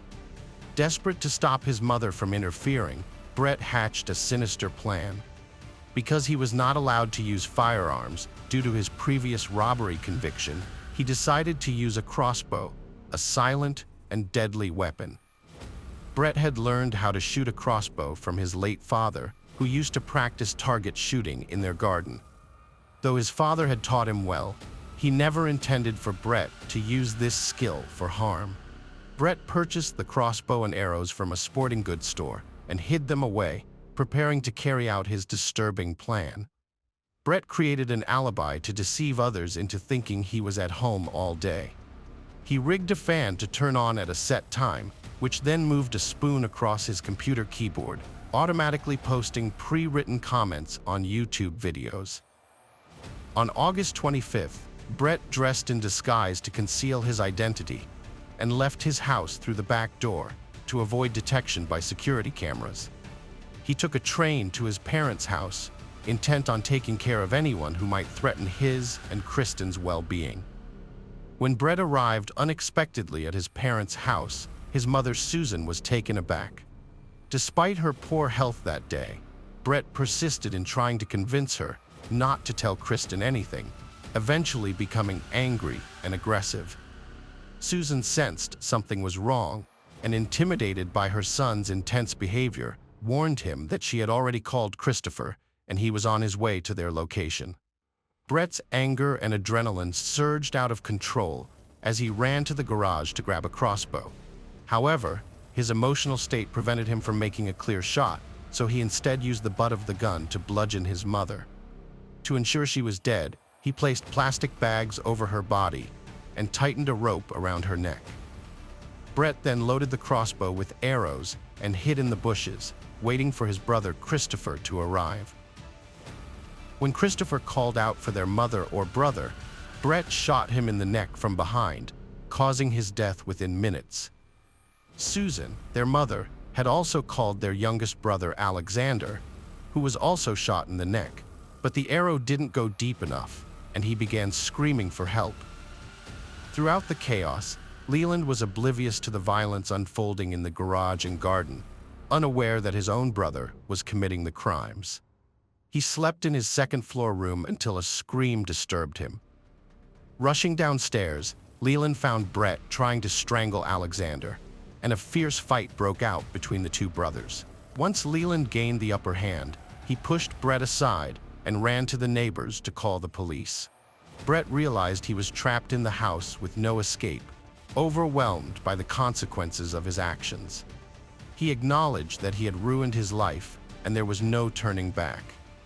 He took out his phone and wrote a letter to Kristen, begging for her forgiveness. When the police arrived, they found Brett sitting next to his brother Alexander, both of them covered in blood. Despite his injuries, Alexander was still alive, but later succumbed to his wounds in the hospital. Brett voluntarily handed himself over to the police, asking to be handcuffed and taken to the station. There, he confessed to the crimes and revealed the location of his mother's body, hidden under packages in the garage. He expressed regret, stating that he had never intended to kill Susan, only to scare her. However, he had planned to kill Christopher and Alexander, using them as witnesses to his twisted scheme. If they hadn't arrived that day, they would still be alive, just like they had been nearly 10 years prior. Brett attempted to justify his actions by citing his depression, but it didn't lessen his punishment. Despite confessing to the crimes without resistance and cooperating with the investigation, he received 3 life sentences, 1 for each murder. He will be eligible for parole in 2041. Leland, the sole survivor of the tragedy, has declined to speak to the press, but he is well known in Toronto for his traumatic experience. Hello friends, welcome to our channel. Today we're going to take a look at another horrible case with you. The case of Diana Maria Quer Lopez-Pinel. Diana Maria Quer Lopez-Pinel, born on August 12, 1998 in Madrid, came from a wealthy and close-knit family. Her parents, Diana Cristina Lopez-Pinel and Juan Carlos, had a sister named Valeria. However, their family life was disrupted in 2013 when her parents divorced, leading to depression and competition between the sisters for their mother's attention. Despite the divorce, their father remained involved in their lives and would visit them regularly during vacations. Diana, her mother, and sister often spent their summers in the small coastal town of Poder do Carmo, which had a population of around 10,000. In the summer of 2016, they returned to their favorite vacation spot, Alba do Carmo, to enjoy the peace and beauty of the area. On the evening of August 21st, Diana told her mother that she was going to meet her friends at Valinclan Park to celebrate the Feast of the Virgin Carmen. It seemed like it would be just another typical summer evening. Diana regularly walked in Valinclan Park, which was close to her family's cottage. Her mother saw no problem with this and let her go there again. That evening, Diana had a good time with her friends, unaware that it would be their last encounter. After saying goodbye to her friends, she met Paso Diana Ariel, an acquaintance, near a pizzeria she often visited. They parted ways around 2:30 a.m., making Paso Diana Ariel the last person to see Diana that night. The morning of August 22, 2016, was a nightmare for Diana's mother, Maria Quer Lopez-Pinel. When Diana didn't return from a party, her mother became alarmed. The girl's phone was off or out of range, and her prolonged absence was unusual. Based on the information Diana's mother provided, it seemed that Diana didn't have any significant emotional or mental health issues, despite experiencing her parents' divorce. Maria immediately reported her daughter missing to the police at 8:30 a.m. Police investigated the mysterious disappearance of Diana Maria Quer Lopez-Pinel. Diana, also known as Diana, vanished without a trace, leaving behind only cryptic clues. The last messages she sent were to a friend in Madrid via WhatsApp, in which she described being stalked by a stranger who would shout strange phrases, frightening her. These messages were her final contact with the outside world. To retrace Diana's steps, the police searched the road she would have taken to get home. Along the way, they found a black hairband, similar to the one Diana wore that night. Unfortunately, it was the only clue found at the scene of her disappearance. Investigators had no other leads, despite questioning Diana's friends, who couldn't provide any helpful information. The lack of CCTV cameras on the last part of Diana's journey made it even more challenging. The dimly lit and deserted street had few landmarks, including some garages and a rundown Boomerang nightclub. Some witnesses reported seeing Diana exit a car with 3 men, then get into another car that drove her away from the port. However, these accounts were not corroborated. Investigators explored 2 main theories. First, that Diana was kidnapped by someone she knew, and second, that she was attacked by a stranger. Diana's mother even proposed a third possibility, that her daughter was taken away on a boat. Diana's friend and ex-boyfriend claimed that she met a man from Morocco and they purchased hashish together. However, this information only added to the mystery of her disappearance. The media reported that the clothes Diana wore that evening were found, but her mother denied this, stating that no such discovery was made. Furthermore, Diana left her credit card and identification behind, which suggested that she did not intentionally run away. This, along with other circumstances, indicated that her disappearance was not voluntary. Diana's disappearance remained a mystery despite efforts to solve it. The media soon revealed that Diana had argued with her mother just before she vanished, which led to reports of Diana having a nervous breakdown and requiring medical attention. Her younger sister Valeria, 16, was also hospitalized with similar symptoms. To avoid further conflict and litigation, the father was granted custody of Valeria. This decision was made on September 1st to prevent more tension in the community, which was already on edge due to Diana's disappearance. The father and daughter left town, fueling rumors that they were hiding something important. According to Diana's friends, it was not unusual for the sisters to run away from home, especially Valeria. The family had complicated relationships with frequent quarrels between the mother and daughters. Diana's mother was criticized for being overly anxious when Diana failed to return home, considering Diana had often left home on Wednesdays without incident. However, the family's actions raised suspicions when they canceled a scheduled press interview, citing emotional distress at the possibility of never seeing their daughter again. New information emerged on September 11th, contradicting the mother's claim that Diana didn't have mental health issues. It was revealed that Diana had gone missing for 3 days in April, and her mother had not reported it to the police. Diana would often turn off her phone to upset her mother, and had expressed a desire to no longer live with her. The letters exchanged between Diana and Valeria, published in the press, revealed that both sisters struggled with serious emotional issues.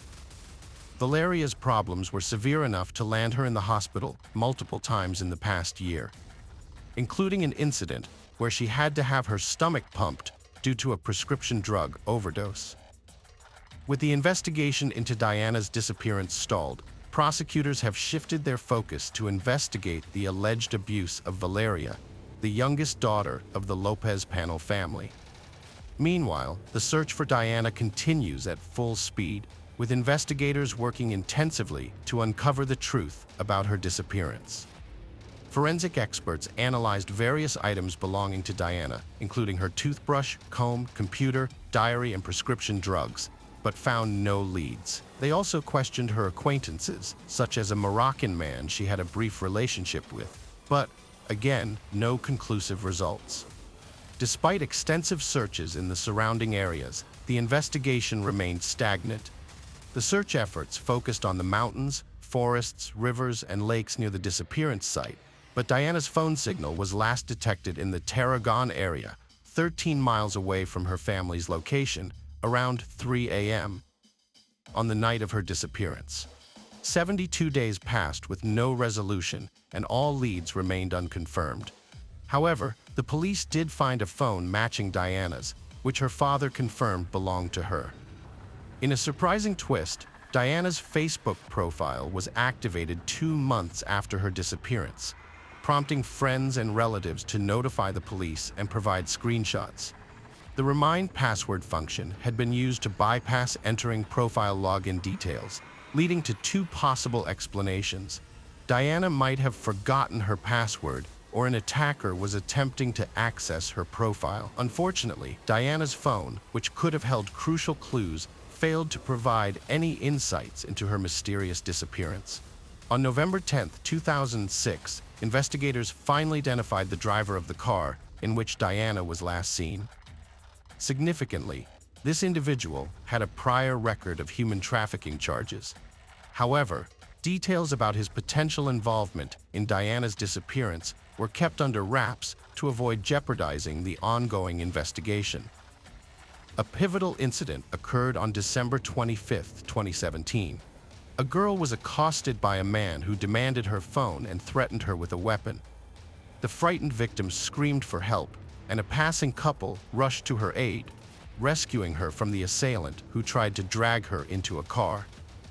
After the victim reported the incident to the police, providing a description of the attacker and their license plate number, officers arrested 41-year-old Jose Enrique Abinay, also known as Elo, the next morning. A background check revealed that Abinay had a prior criminal record and a surprising connection to a previous case. He was the same driver detained in 2016 for suspicion of kidnapping Diana Quer, but was released due to his wife's alibi. Further questioning of Abinai and his wife led to a breakthrough. The wife confessed to previously lying, stating that her husband was not at home on the night of Diana's disappearance and did not return until 4 a.m. Under pressure, Abinai finally admitted to accidentally hitting Diana with his vehicle and fearing the consequences, disposing of her body rather than reporting the incident to the police. José's original story changed when he confessed to kidnapping and murdering Diana. He claimed that he went to the beach to collect gasoline from abandoned cars and came across Diana there. José kidnapped Diana, attempted to sexually assault her, and eventually strangled her. Diana Quer's disappearance was a long and distressing ordeal for her family and those who followed the case. The nearly 500-day investigation, accompanied by relentless media speculation, only added to her loved one's suffering. The unfounded accusations against Diana's parents further complicated and hindered the investigation. Nevertheless, through diligent investigation and the testimony of a second victim, investigators gathered sufficient evidence to identify the perpetrator. Diana will be fondly remembered by her loved ones as a vibrant and lively young woman who tragically crossed paths with a violent criminal. Her story highlights the importance of unity in combating crime, ending impunity, and ensuring the safety of all citizens. Unfortunately, Diana's body was hidden by the perpetrator, who refused to disclose its location for a long time. Eventually, after much effort from family and friends, they were finally able to locate her remains in an abandoned warehouse's well in January 2018. This allowed them to give Diana a proper farewell and burial. As for the perpetrator, José, he was sentenced to life imprisonment with the possibility of parole after 35 years. Hello friends, welcome to our channel. Today we're going to take a look at another horrible case with you. The case of Steven Freeman. Stephen Andrew Freeman was born on January 1st, 1995, in Thomason, Georgia, to Troy and Jennifer Freeman. He and his brother Blake grew up in a happy and healthy environment with no major issues with their parents or society. Stephen was known for being kind, responsive, and calm, which helped him make many friends. Stephen attended Spalding High School and later studied at Gordon State College in Griffin, Georgia. Mary Catherine Higdon, his future partner, came from a respectable family and was raised with a carefree and humorous spirit. She was creative and enjoyed putting on mini plays for her family and neighbors. Stephen and Mary fell deeply in love during their senior year and remained inseparable. They shared many common interests, including a love for nature, hiking, fishing, and hunting. In 2012, Stephen updated his Facebook status to reflect his relationship with Mary, and the couple frequently posted photos together. Both families accepted each other's children, and after completing their education, the young couple moved in together. Stephen worked as a plumber, while Mary was a teacher's assistant and part-time salesperson. By summer 2018, Stephen and Mary had been living together for 7 years, but they had not yet gotten married. On August 1st, 2018, at 10:42 p.m., Mary called emergency services in a state of panic. She reported that she had accidentally shot her boyfriend while handling a Glock 43 firearm, unaware that it was loaded. When paramedics and police arrived, Mary was in shock, kneeling beside Stephen's motionless body, crying and begging for help. She was eventually pulled away, allowing the officers to examine Stephen and provide first aid. Despite being shot in the chest, Stephen was still breathing and was rushed to Spalding Regional Hospital. Sadly, he died just before midnight. In shock and struggling to comprehend the tragedy, Mary visited the police station to give her account of the events. She claimed that the shot was accidental, explaining that there were always firearms in their home for self-defense, and that Stephen would often leave a pistol on the nightstand before sleep. On the fateful evening in question, Mary Catherine claimed she only intended to hand Stephen the pistol, but it accidentally discharged. She insisted she didn't know the gun was loaded and would never harm Steven, the love of her life, intentionally. However, investigators discovered signs of a struggle in the kitchen, with food and dishes scattered everywhere.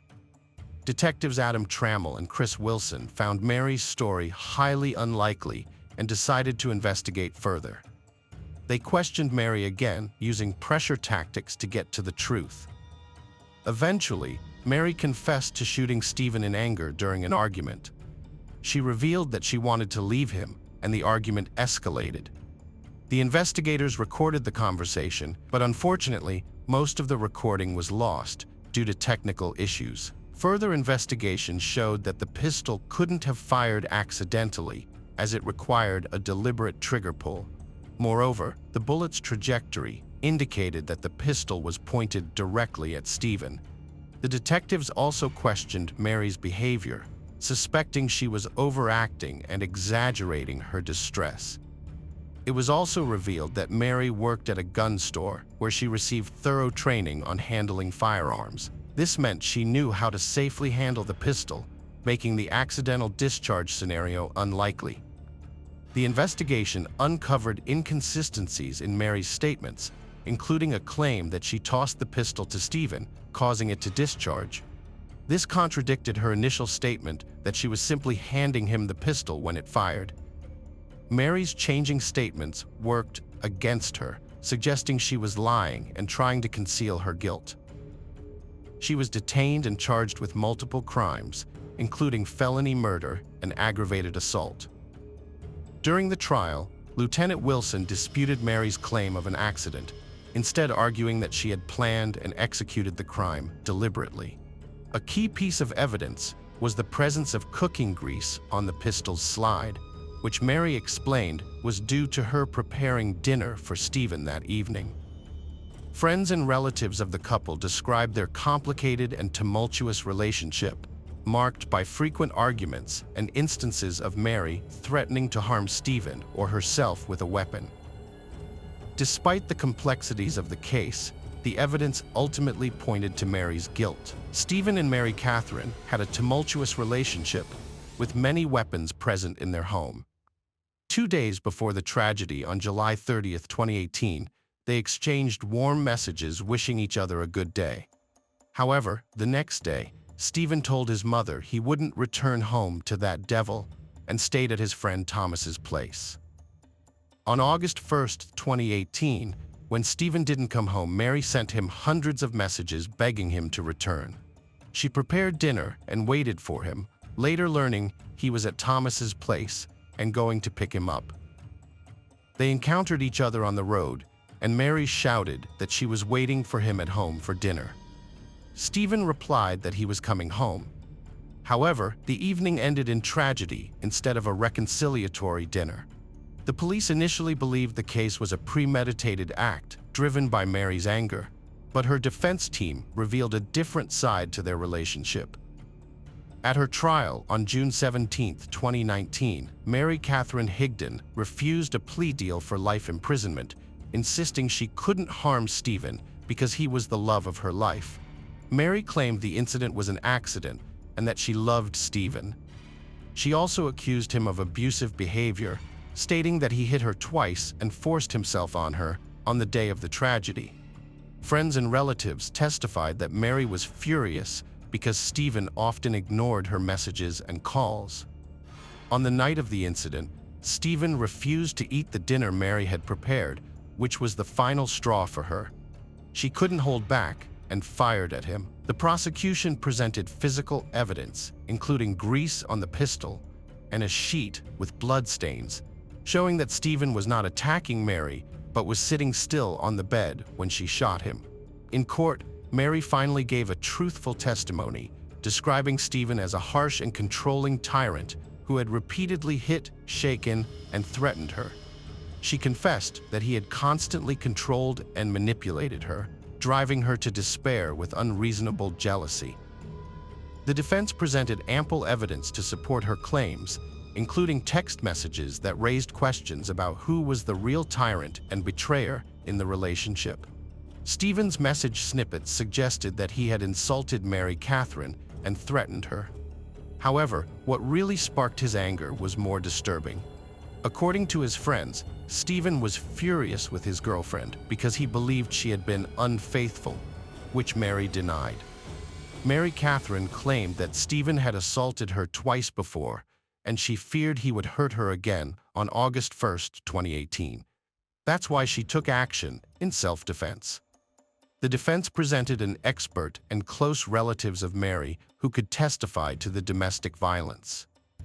Mary's sister, Sarah Higdon, confirmed that she saw bruises on Mary's arm 2 weeks before the shooting, though she regrets not taking a photo and initially believing Mary's explanation that the bruises were accidental. A tearful Mary Higdon told the jury that on the night of the incident, she decided to end things with Steven once and for all, telling him to leave the house. Steven became enraged, attacked her, and in self-defense, she grabbed the pistol from the nightstand, accidentally firing it. After Mary Catherine gave emotional testimony, the prosecution and defense teams clashed with Steven's former friends, who had been close to Mary for years, as they tried to portray their deceased friend in a positive light. Thomas Skinner, Steven's best friend, described Steven as a loyal and hard-working country boy, while portraying Mary Catherine as an obsessive and possessive girlfriend who constantly controlled and stalked him. According to Thomas, Mary Catherine and Steven's relationship had become toxic over time, with Mary threatening to end her life whenever Steven tried to leave her. He also claimed that during an argument, Mary had once pointed a pistol at her head in front of Steven. Another witness, Alicia Varela, who worked with Steven, testified that Mary would obsessively call Steven throughout the day, even when he was at work. However, during her court testimony, Mary omitted a crucial detail that prosecutor Kate Lenhard highlighted. While Mary described their interactions and how their relationship had deteriorated into physical abuse, she never mentioned the moment when she claimed to have acted in self-defense and pulled the trigger. Prosecutor Kate Lenhard was skeptical of Mary's admission, pointing out that during cross-examination, Mary never mentioned being mistreated by Steven. Lenhard repeatedly asked Mary if a woman who felt safe at home would confront her attacker late at night and bring him back home, but Mary's response was unconvincing. Lenhard then recreated the events of the accidental shooting as she believed they occurred. According to her version, Steven came home, and after listening to Mary, they got into an argument because he refused to eat dinner. Enraged, Mary threw the prepared food around the kitchen. Steven tried to avoid further conflict by going to the bedroom and sitting on the bed, likely waiting for Mary to calm down. However, Mary was determined to confront him, calling out to him twice without getting a response. She then entered the bedroom and shot Steven in the left side of his neck. Kate Lenhard pointed out the inconsistencies in Steven Freeman's stories during police interrogations and court hearings, highlighting the contradictions in his accounts. Mary Catherine Higdon provided an emotional testimony about the alleged abuse she suffered at the hands of Steven Freeman. However, before handing the case over to the jury, Kate Lenhard urged them to consider the possibility that Mary Higdon was not acting in self-defense, but rather was a mastermind of manipulation. The prosecution presented additional evidence and counter-arguments despite the lost confession recording. A forensic examination showed that Steven Freeman was sitting on the bed at the time of the shooting, making it impossible for him to have been attacking Mary Higdon. Furthermore, while Mary claimed that the gun was always kept unloaded, detectives suspected that the pistol was actually loaded on the evening of August 1, 2018, when Mary was preparing a rope for Steven. Here's a clearer explanation. The presence of grease marks on the slide and inside the pistol led investigators to suspect that Mary Catherine might have loaded the pistol beforehand. However, those who knew Steven Freeman, including colleagues, neighbors, family friends, and acquaintances, consistently described him as non-aggressive. Meanwhile, Mary Catherine changed her story at least 10 times during the investigation, which prosecutors attributed to fear. Mary Catherine rejected a plea deal because she was facing a potential death sentence. As the jury deliberated, they heard from all the witnesses and the accused. After just 10 minutes, the jury was ready to deliver their verdict, but two jurors had lingering doubts about the prosecution's case. These jurors felt that the investigators, in their eagerness to charge Mary Catherine with premeditated murder, had overlooked crucial facts. They were particularly concerned that the prosecution had failed to thoroughly investigate Steven Freeman's phone, including his text messages and browsing history. Ultimately, the only significant evidence against Mary Catherine was her own lies, which weren't enough to prove her guilt. The jurors' arguments, particularly those of Victor and Chris, had a significant impact. After deliberating, the jury returned a unanimous verdict of not guilty, freeing Mary Catherine Higdon after a lengthy process. The 12 jurors reached the following conclusions. They found the defendant not guilty on the first charge of malicious action and the second charge of serious action. The judge subsequently acquitted Mary Catherine Higdon of all charges, including intentional action, reckless action, assault with a deadly weapon, and carrying a weapon during the commission of a crime. The verdict shocked many in the courtroom, including Jennifer Freeman, who struggled to contain her anger towards the jurors. Those supporting Steven's family were also stunned by the outcome. Following her acquittal, Mary Catherine returned home to Griffin to be with her family. Since then, she has maintained a low profile, avoiding social media to evade unwanted media and public attention. Mary Catherine's Instagram profile is private, and there is no information available about her current location. It is believed that she has moved on from her difficult past and is now living a quiet, private life. Steven Freeman's mother paid tribute to her son on social media, remembering him as a kind and loving person. He lived a life full of love, joy, and friendship, and everyone who knew him considered him a friend. He especially cherished the relationships he made while hunting and fishing. Steven had a special way of showing love and care to those around him. He made people feel seen and heard, often making them laugh until they cried. He was always smiling, hugging, and staying close to those he cared about. Hello friends, welcome to our channel. Today we're going to take a look at another horrible case with you, the case of Zoe Nelson. Zoe Nelson was born on August 13, 1992, in Wishaw, Scotland. At the time of the incident, she lived with her mother, stepfather, and two younger sisters in New Mains, a village near Wishaw. Zoe was a student at Motherwell College and was well liked by her peers.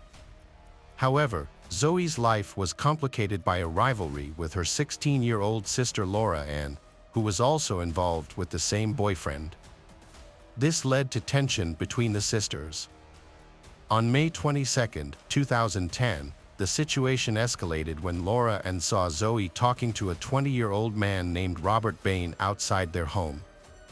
Laura Ann became upset and confronted Zoe, leading to a physical fight.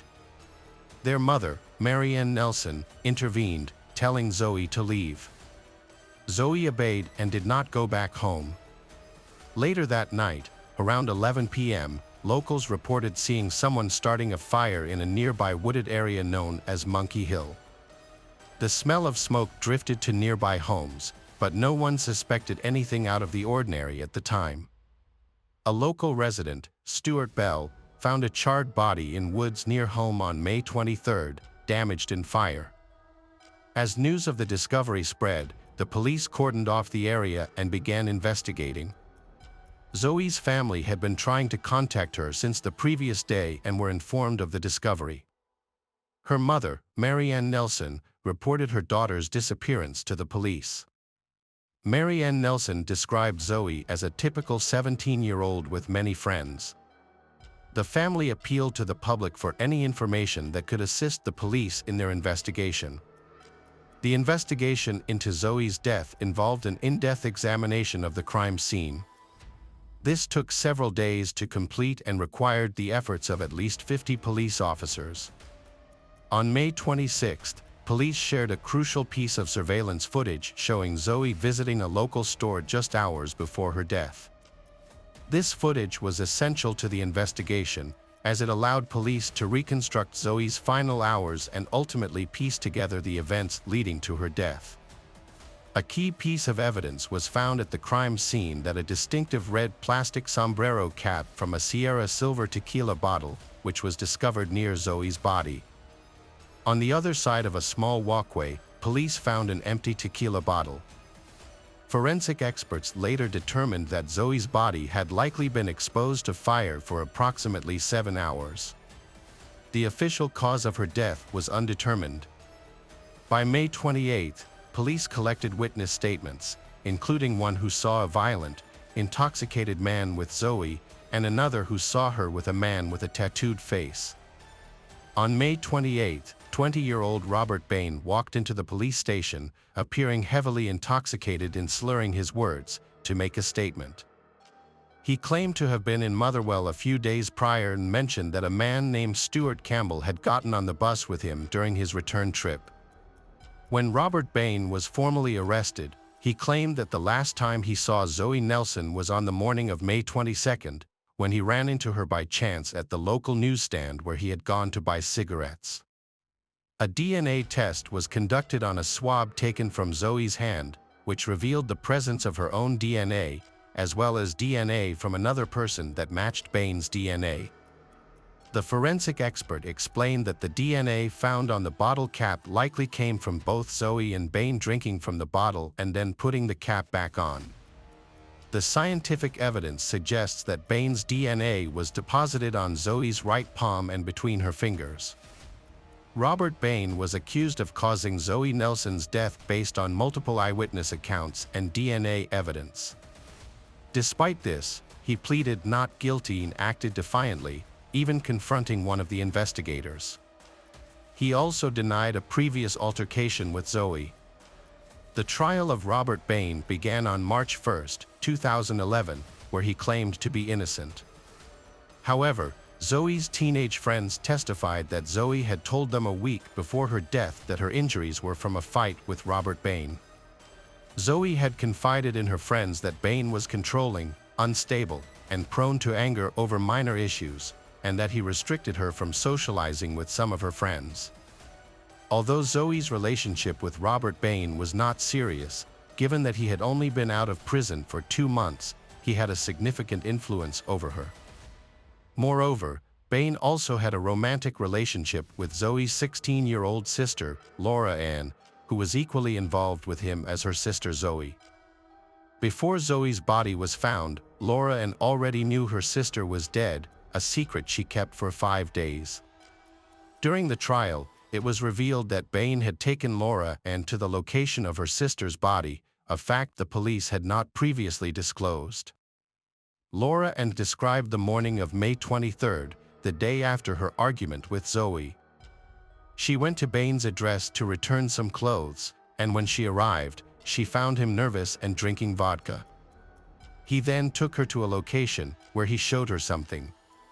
Laura Ann recognized the body as her sister's due to the ranger's tattoo on her arm. According to her testimony, Bain confessed to hitting Zoe, losing his temper when she fought back, and ultimately taking her life. He then attempted to destroy evidence of the crime by using gasoline. On March 25, 2011, a jury composed delivered a guilty verdict, which was unanimous. When the verdict was announced at the High Court in Edinburgh, Bain became enraged and had to be physically restrained. The court had to be temporarily cleared and officers intervened to restore order after Bain directed insults and threats towards Zoe Nelson's family. After a 20-minute break, Judge Lady Dorian decided to continue the trial without Robert Bain present. Bain was found not guilty of stealing alcohol from an Asda store, disorderly conduct, and stealing Zoe's cell phone. He was also acquitted of threatening a police officer. However, on April 27, 2011, Bain was sentenced to life in prison with a minimum term of 20 years for murdering Zoe Nelson. He received an additional 6 years for obstructing justice. Both sentenced will be served at the same time. Judge Lady Dorian told Bain that this was a horrific crime with truly shocking circumstances. Zoe's Aunt Shirley Nelson expressed disappointment with the 20-year minimum sentence, saying a life sentence should mean life in prison. The family is grateful for support but must come to terms with never seeing Zoe again, whose life was cut short by Robert Bain's evil actions. Zoe's uncle, Stephen Hines, spoke on behalf of the family after the verdict was delivered. He stated that Bain got what he deserved. Hines also mentioned that Bain's reaction in court was telling of his threatening nature. Bain is a menace. He knows he's guilty, and that's all that matters, Hines said that. Bain showed no remorse for his actions. The verdict shows that Bain is a danger to society. With him behind bars, the community is safer, and hopefully, the Nelson family can begin to heal, knowing that justice has been served. Hello friends, welcome to our channel. Today we're going to take a look at another horrible case with you. On the morning of October 26, 1997, a Sunday at around 10:30 a.m., the body of a woman was found by 3 schoolchildren washed up on the shore of the River Humber. Her body had been placed in the river at a site accessed via a street called Brickyard Lane. She was naked from the waist down, except for part of her tights and a boot, which were both still on her feet. The body was identified as that of Samantha Class, who was only 29 years old at the time of her death. She was a mother of 3 and a much-loved daughter to her own mother. Samantha had been working as a prostitute the previous evening. Police investigated Gary Arthur Allen was born 27th of September 1973. He claimed that he was with Samantha the day she was murdered. Allen told police that during the night of October 25th, he picked up Samantha Class on Porter Street in Hull City Center in his Ford Escort. He had agreed to pay her £30 for full sexual intercourse. He said he had driven to an area near Walker Street, which is also in Hull, and had sex with Samantha in his car. He claimed that the condom he had been using split, and Samantha had become angry. After putting her stockings and underwear back on, she left his vehicle and walked off. He claimed that the two of them had no further problems. He said he did not hurt her. However, the day after the crime, Allen took some rather suspicious actions that could be seen as an attempt to cover up potentially incriminating evidence. In particular, he decided to get rid of his vehicle. At first, he claimed that he did this because he was frightened after seeing a news report that a woman he had been with the previous day was dead. However, it is unclear if this claim can be verified, as there is evidence to suggest that Allen took the initial steps to dispose of his car before the first news stories about Sam's death had been broadcast on television. 2 days after Samantha's body was discovered in the river, on the 28th of October, Allen sold his car to scrap dealers for £25. Notably, the car had only been registered a month earlier on the 3rd of October, and he had bought it for £50. This raises the question of why he was in such a hurry to get rid of the vehicle. Evidence suggested that Sam's body had been dragged from a car to the location where it was found in the water. The cause of death was strangulation by a ligature. 33 injuries or groups of injuries were noted. One injury to the arm was consistent with infliction by the tire of a car, suggesting she had been driven over by one. Additionally, massive internal injuries were noted. The pathologist, Dr. Ruddy, concluded that Samantha had been the victim of a blunt force assault, following which she was strangled to death and then run over. Dr. Ruddy estimated that the time of death was possibly prior to midnight on the 26th of October, but it may have been later.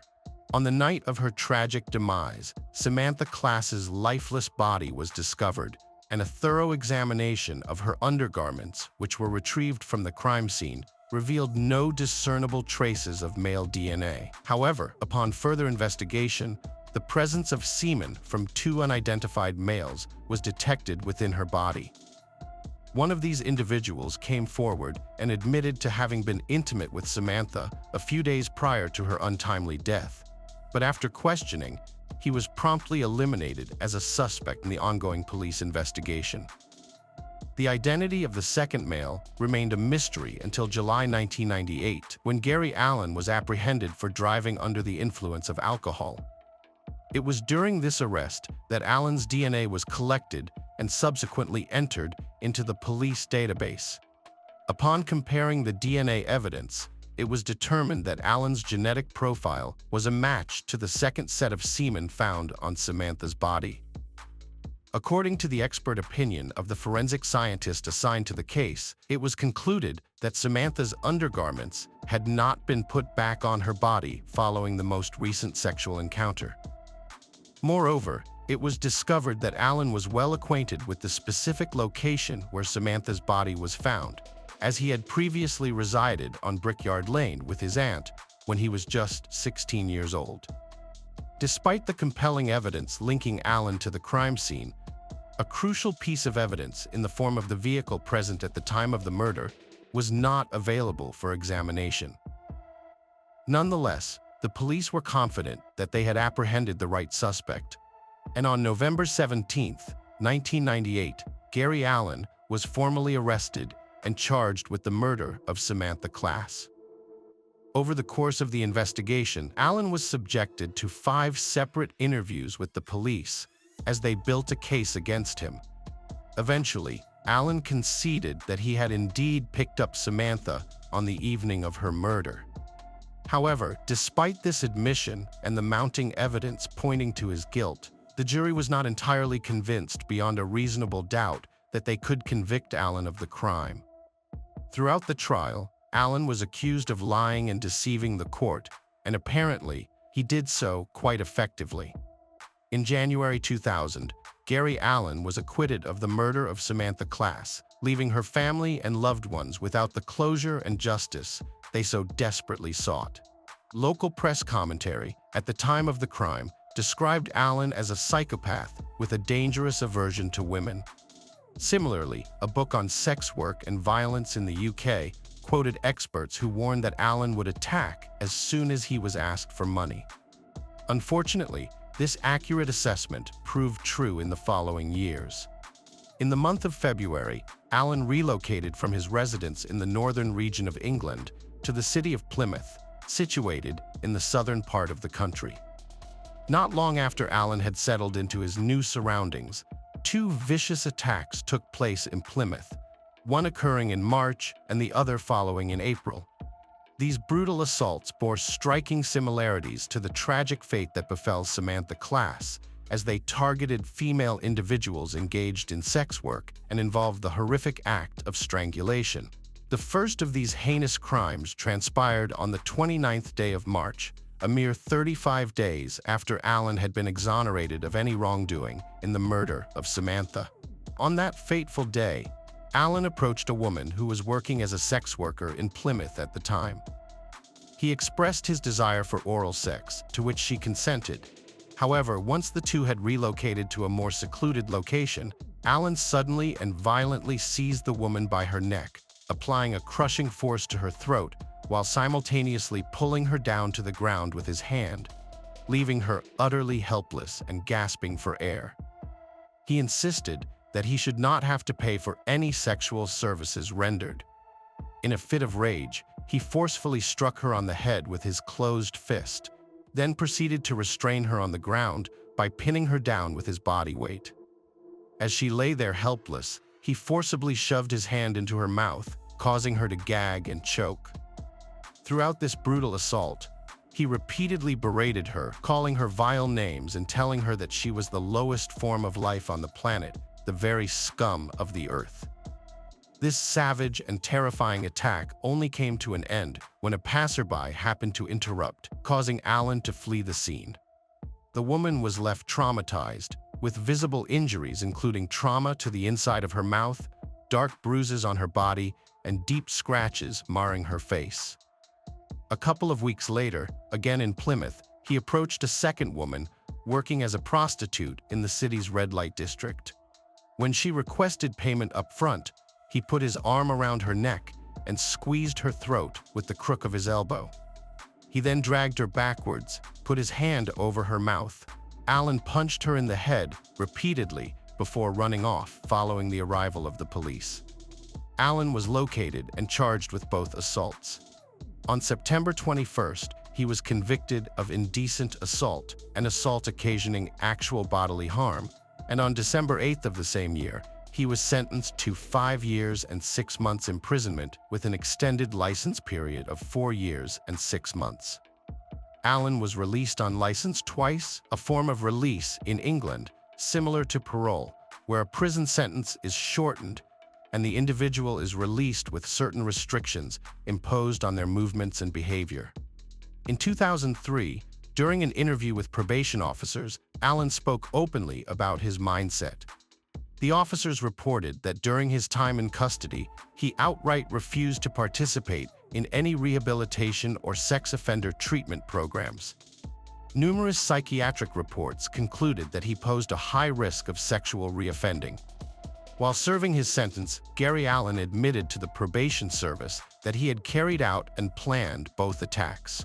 He also said that the attacks would have been worse had he not been disturbed, and that he had not inflicted as much injury as he intended because he had been drunk. He openly admitted that he experienced absolutely no feelings of guilt or regret for his actions. After being freed from incarceration, Allen made his way back to the region of Humberside. The police, clearly worried about the potential consequences of Allen's newly acquired liberty, initiated a covert investigation, which they referred to as Operation Misty. The primary objective of this operation was to confirm Allen's culpability in the tragic passing of Sam Class in 1997, notwithstanding the fact that he had been exonerated by a jury trial. Furthermore, the authorities firmly maintained that the operation was of utmost necessity in order to safeguard both individuals engaged in the sex trade and the wider community from any conceivable future acts of violence that Allen might perpetrate. Operation Misty would produce more than 400 hours of secret recordings to gather evidence. These recordings were made in part by Allen's new friend, Ian, an undercover operator with the police. Allen first met Ian on the 19th of October 2010, approximately 6 months after he was released. Ian's cover identity was that of an experienced criminal on the run from other criminals after seriously wounding a rival. On the 6th of December 2010, Allen confessed to the murder of Samantha to his new friend. He said that, "Well, I'll tell you the truth, but you're probably not going to want to know me afterward. But if you want to know, I'll tell you. The truth of the matter is that 9 years ago, when I was depressed, I had sex with prostitutes about 4 or 5 times over a few years because of the depression and stuff. I had sex with this prostitute one night, and the condom split, and she said she want my name, she want my address, the money, and everything else, or she gonna tell the police that I raped her. So I strangled her and dumped her in the Humber. Seriously. Anyway, the police have DNA and that, but I went on the database. The reason I went on the database is because I'm never in any trouble. You know, I've not led a criminal lifestyle at all. So, anyway, I got done for drink driving, and they got the DNA that way. And they arrested me, and I went to court and everything, and I just said, listen, yeah, I had sex with her last night, and the condom broke. But that was it, as far as I'm concerned. She went on her way, and I went on my way. I went to Sheffield Crown Court and was found not guilty. I had a mate living in Plymouth who I've since fallen out with because of his wife. The police were so desperate to get evidence that they were interviewing everybody I'd known, even people I hadn't spoken to, because they had nothing on me. All they had was the fact that I had sex with her. Well, no, because with that Samantha Class incident, as I said, I told you what happened there. The condom split, and she said, if you don't give me this, that, and the other, and if you don't start giving me money, I'm gonna tell the police you raped me. I just flipped and killed her, then dumped her body. But that's just the way I was back then. You know what I mean? Gary Allen would insist that his confessions were simply not true. He later claimed, conveniently, that the claims he made on these recordings about house burglaries, assaulting police officers, and the killing of Samantha were all fabrications. When asked why he would make up these stories, he said, "I just wanted to pass myself off as criminally minded." The BBC would report that he aimed to big himself up to impress Ian. Apparently, he just wanted to sound like a tough guy to his criminal friend Ian, or so he would later claim. It is somewhat unbelievable, given this series of events, that Gary Allen found himself a free man during Christmas time of 2018. At this time, Allen was living in Rotherham, which is a large town in South Yorkshire. It was there that he would meet Elena Grilikova. Allen was now 45 years old, and Elena was 38 and from Slovakia. She had moved to South Yorkshire in 2008 with her husband and 4 children, who were between the ages of 12 and 19. Elena was at a very low point in her life, having separated from her family, drinking excessively and taking drugs. To support her addiction, she had turned to prostitution, trading sexual favors with various men in exchange for alcohol, cash, and even a place to stay. They first encountered each other in the summer of 2018, and she subsequently made multiple visits to his apartment. Allen engaged in sexual activities with her and provided her with alcohol and other items. Elena was last seen alive late on the evening of December 26th, the same day she had shown up at Allen's apartment unannounced, much to his displeasure. The ensuing dispute was captured on audio. More than 3 months later, in April 2019, Elena's body was found in a stream in Rotherham. She was partially buried and unclothed. Her head had been forced into an unnaturally extended position, and her genital region was visible. Gravel or grit had been placed over parts of her body along with some stones. Allen had attempted to cover and hide the body from being discovered. The investigation revealed that he had visited the location where the body was left twice in the 3 months prior to its discovery. When Elena's body was found, it was highly decomposed. However, after a thorough examination by the pathologist Dr. Carter, it was evident that Elena had also died from a neck injury. She had been strangled, just like Samantha Class. Allen was arrested and was set to face trial for Elena's murder. As the trial date approached, prosecutors took action to finally seek justice for Sam as well. They argued to the Court of Appeals that Allen's previous acquittal should be overturned and that a retrial should be ordered for Gary Allen for the death of Samantha Class alongside Elena Grilikova. However, it raises a question. Since Allen had already been tried the Sam Class case and was acquitted, is it appropriate for prosecutors to request a retrial? In the United States, the Double Jeopardy Clause of the Fifth Amendment is intended to safeguard citizens from their government, alongside other amendments to the U.S. Constitution that protect individual rights. Basically, when prosecuting criminal cases, the government generally has greater power and access to better resources than a typical defendant. Double jeopardy prevents the government from using this power to harass a citizen through multiple proceedings and trials for the same offense. But what about a man like Gary Allen? He was a violent misogynist who refused opportunities to rehabilitate, repeatedly reoffended, and brutally attacked vulnerable women without restraint or remorse over a period of decades. The law in England relating to double jeopardy was amended in 2003. Part 10 of the Criminal Justice Act permits retrials for a number of very serious offenses where new and compelling evidence has come to light. Previously, the law did not allow a person who had been acquitted or convicted of an offense to be retried for that same offense. The premise of this change is that if new evidence is brought forward, such as DNA testing or an outright confession by the acquitted, the interests of the public are best served by appealing for a retrial and finally seeking to achieve the justice and closure that the victim's family and friends deserve. Upon appeal to the court, the decision was made. In June 2021, after a 7-week trial, a jury found Gary Allen guilty of killing both Elena and Sam.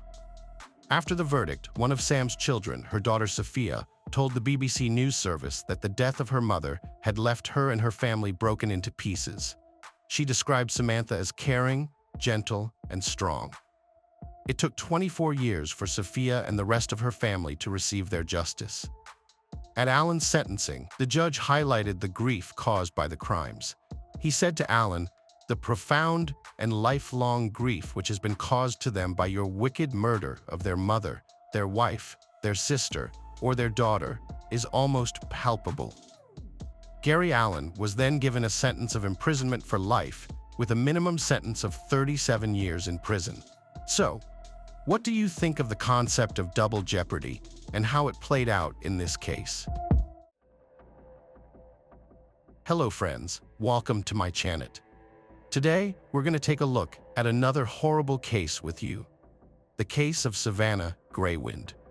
On the morning of Saturday, August 19, 2017, Norberta Greywind watched her 22-year-old pregnant daughter Savannah struggle up the stairs to their third-floor apartment.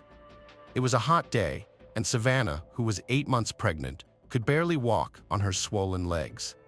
A few hours later, William Ho, the boyfriend of Brooke Cruz, the same neighbor who had invited Savannah over, entered the apartment. Inside, he found Brooke scrubbing the bathroom. Savannah's bloody body lay on the floor. There was also a basin with a baby in it on top of the toilet lid.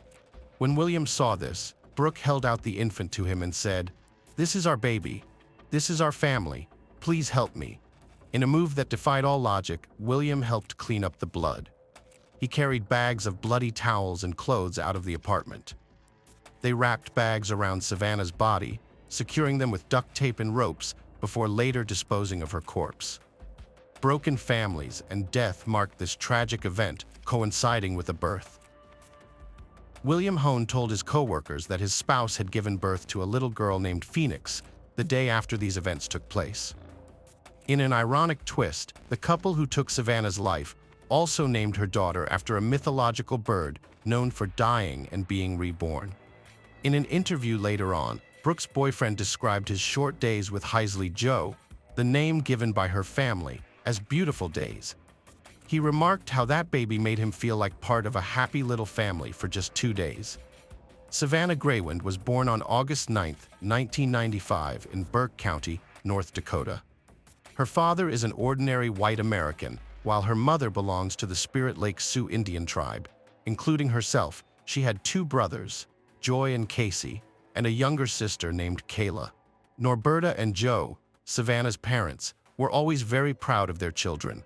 The family resided in Fargo, North Dakota until Savannah turned 9 years old. In 200, they relocated to Spirit Lake Reservation. This place, located in the eastern part of the state, is a Native American Indian area. Savannah had a deep love for nature and animals, particularly horses. It was on the reservation that she met Ashton Mound. The pair first crossed paths when Savannah was 15 years old and remained inseparable ever since. When it became time for college, her family moved back to Fargo. Savannah found employment caring for the elderly at a nursing home while studying to become a nurse.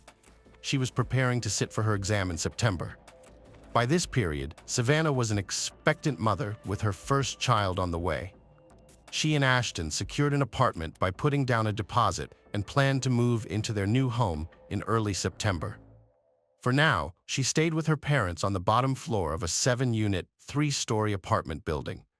In this same building, on the 3rd floor, resided Brooke Cruz, 38 years old, and William Hone, 33 years old. It is often said that no one is born evil. Rather, individuals are shaped by their experiences. Brooke Cruz cultivated within herself aspects capable of committing heinous acts of murder as she sought completeness by embracing all facets of her personality, including darker ones beyond her control. Drawn to mysticism since childhood, Brooke found a peculiar allure in crimes perpetrated by serial killers and high-IQ maniacs. As an adult, she professionally delved into criminal psychology to understand their mindset better. Brooke Cruz, the personality, which was characterized by impulsive behavior, anxious avoidance, and irascibility. By the time she reached 38, she was overwhelmed by depression. Physical illness and exhaustion from unhealthy relationships that included regular physical abuse further compounded her troubles. A disturbing fear of losing her partner because she couldn't conceive added to her stress. Brooke couldn't take it anymore. Darkness mingled within her mind. Killing a pregnant woman was seen by her as one way to get the infant she so desperately wanted. After her arrest, Brooke's apartment revealed much about her state of mind. It contained a stack of books on topics ranging from clinical criminal forensic and legal psychology to obstetrics. In a desk drawer were notes listing birthing kit items such as scissors, blades, clamps, and gloves, an infant cardiopulmonary resuscitation bag, and the hormone oxytocin. Brooklyn Cruz grew up in Florida's Bradenton, Sarasota neighborhood. Her parents divorced, leaving 7 children, including Brooke, to live with their mother. Recollections from one sister described their family life as quite good. However, diary entries kept by Brooke throughout later life painted a different picture, depicting a difficult childhood she struggled to forget.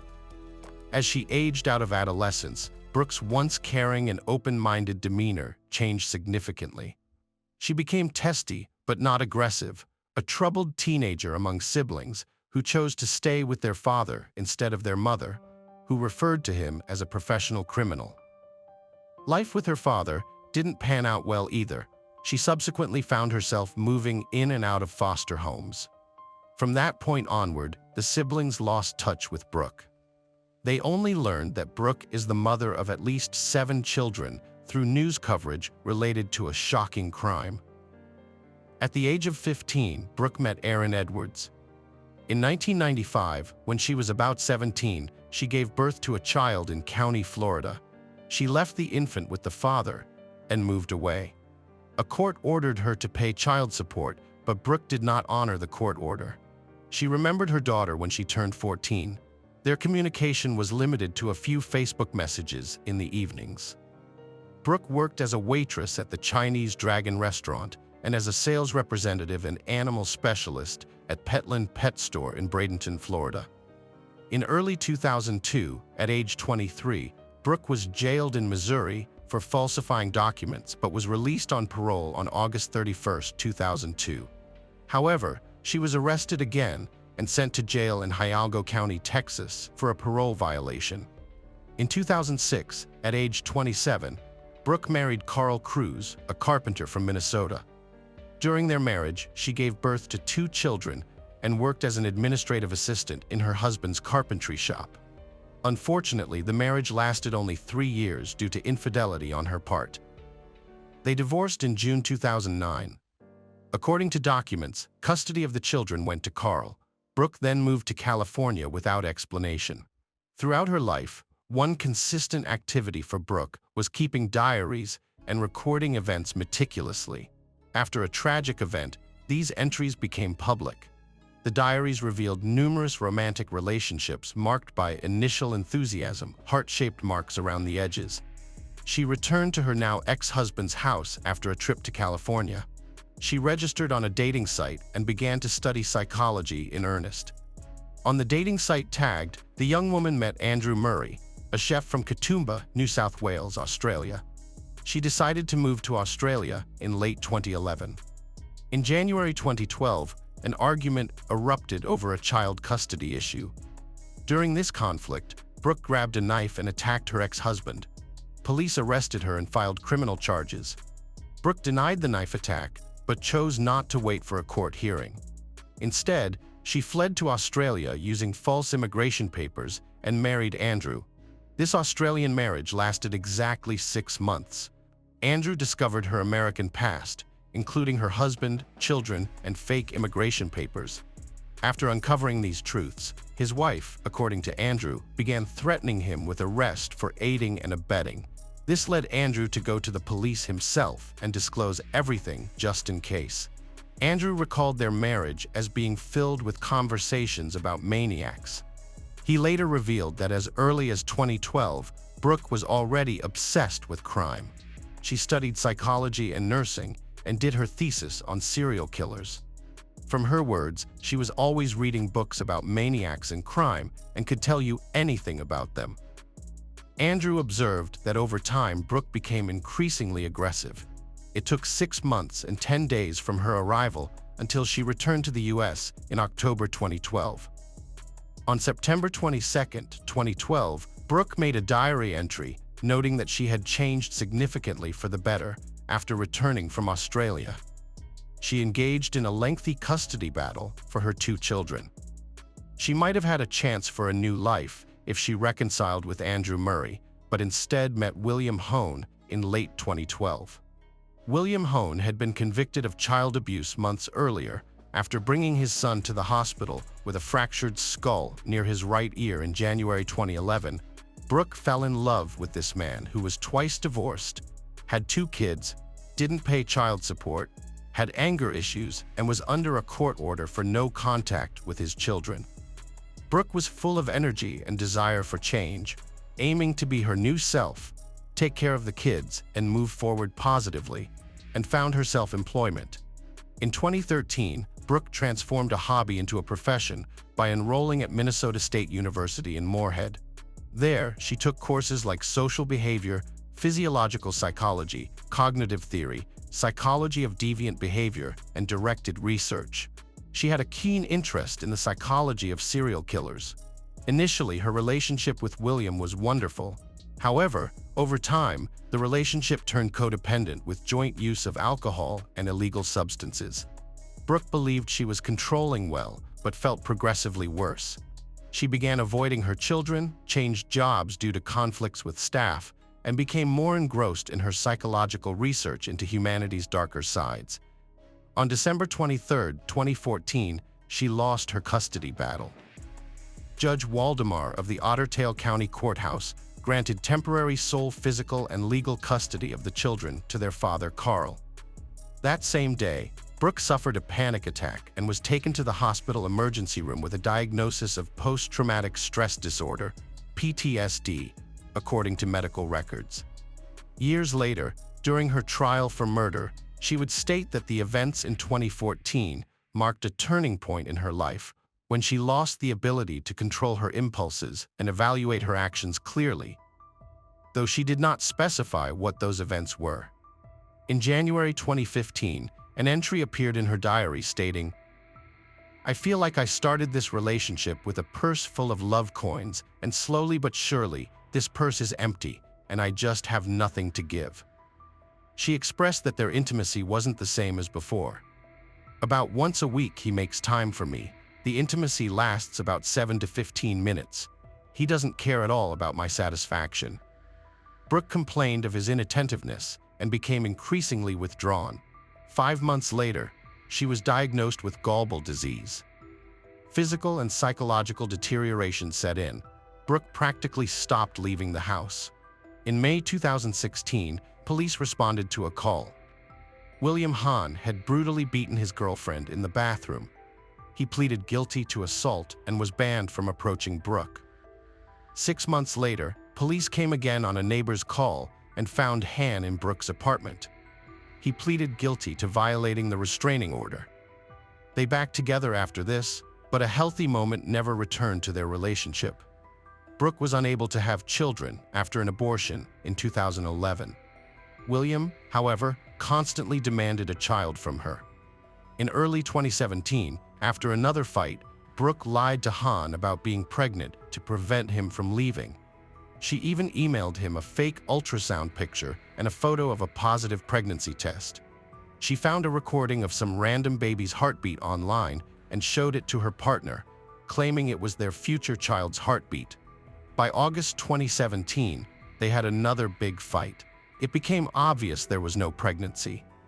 Since William had already told everyone about his future paternity and did not want to appear foolish, he literally demanded a child from his girlfriend.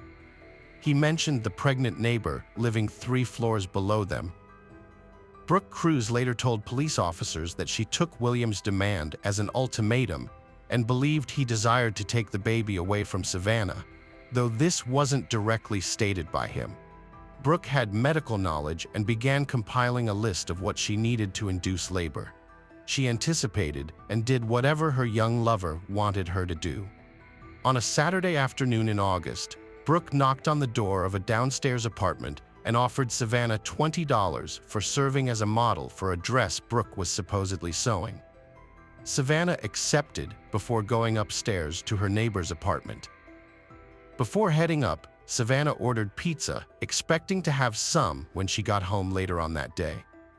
An hour later, with the plan to drive her younger brother to work, Savannah's mother did not return on time. Her brother decided to go upstairs by himself around 2:30 in the afternoon. He heard the hum of a sewing machine but received no response at the door. A few minutes later, Savannah's father, Joe, also went upstairs and knocked. Brooke responded that they were still working on the dress and Savannah was trying it on, hence why no one could open the door. Meanwhile, Norberta drove her son to work herself. Upon returning home, she found an untouched pizza. Concerned, she texted her daughter several times. Getting no reply, she went upstairs. A neighbor mentioned that Savannah had left soon after completing their fitting. Worried, Norberta went back to her apartment and observed all of Savannah's personal items. Shoes, purse, car keys were still there. Given Savannah's condition and discomfort caused by heat and swelling, it was unlikely she had gone for a walk. Norberta called Ashton to check if he had picked up their daughter. To her dismay, Ashton said Savannah wasn't responding to him either. Increasingly anxious, Norberta contacted the police and drove around looking for her pregnant daughter, who might have taken ill suddenly. While driving around, Norberta theorized that if Savannah had gone somewhere nearby, she would have seen signs of her. However, an uneasy feeling suggested otherwise. Later that day, police searched Brooke and William's apartment since it was Savannah's last known location. The landlord allowed entry and cooperated fully. However, without a warrant, police did not search more thoroughly into closets or behind closed doors. The police informed the family that since Savannah was an adult capable of making her own decisions without informing them, and because there was no apparent crime evidence at or near home, the initial investigation concluded that she had left voluntarily. Savannah's family perceived this approach as indifferent and found it deeply upsetting. Police returned 2 more times for subsequent searches, but were unsuccessful in finding any additional information or clues regarding Savannah's whereabouts. William Hahn later testified during one of these searches as part of the ongoing investigation process. On August 23, 2017, William's colleagues informed law enforcement that he had boasted about having an infant at home. That same day, residents of the apartment complex reported hearing a baby crying from apartment number 5 and immediately alerted the police. This information enabled officers to secure a warrant and return to the familiar apartment for a comprehensive search. During this search, a newborn baby girl was found alive. Brooke divulged that Savannah herself had given her the baby 2 days after her disappearance. According to Brooke, Savannah did not want to keep the baby and had come over originally to assist with sewing a dress. On that day, she inquired how she could induce labor herself. She then left only to reappear 2 days later at 3 a.m. with the baby in her arms and handed her to Brooke. The couple was subsequently arrested, and Savannah was officially reported missing. The infant was taken to a local hospital and placed in temporary custody of Cass County Social Services. A few days later, DNA testing confirmed parentage, and she was reunited with her father.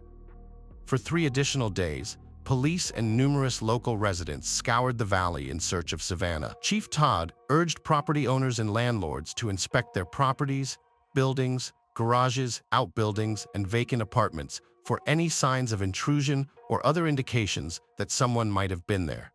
On August 27th, 8 days after Savannah's disappearance, a fisherman discovered a body wrapped in plastic along the Red River near Harwood. The body was identified as Savannah through a distinctive tattoo on her leg that read, "Too beautiful for Earth." On August 28th, Brooke Cruz and William Hone were formally charged with conspiracy to commit murder, conspiracy to kidnap, and providing false information to police authorities. The couple began to talk. Brooke stated she initiated the altercation by accusing pregnant Savannah of stealing mail and mistreating her cat. The verbal argument escalated into a physical confrontation. Brooke pushed Savannah, causing her to fall and hit her head on bathroom sink, leading to loss of consciousness. Brooke then used a knife to perform an incision from hip to hip and removed the baby. Savannah drifted in and out of consciousness during this procedure.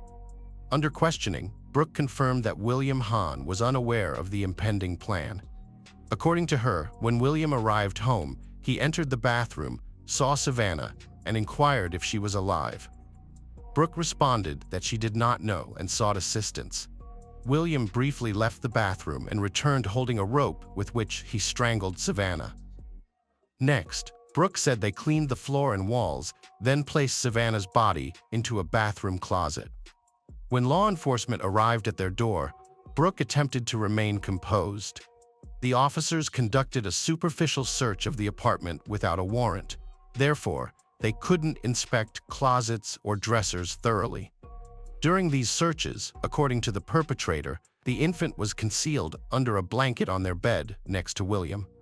The child remained very calm and did not cry, thus avoiding detection at that time.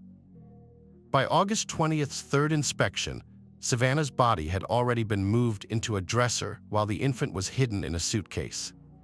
In the early hours of August 21st, they transported the dresser downstairs and loaded it into their Jeep Cherokee to dispose of it by the river. William Hahn denied participating in the crime itself, but admitted only to hiding the newborn baby girl and providing false information to law enforcement in an attempt to cover up related activities.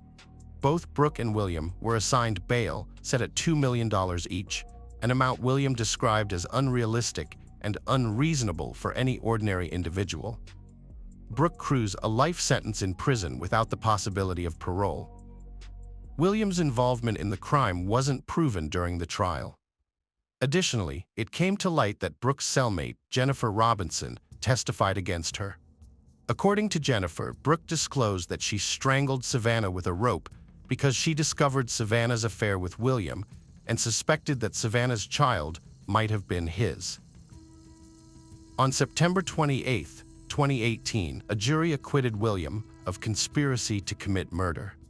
However, on October 30, 2018, after pleading guilty to kidnapping, he received a life sentence in prison.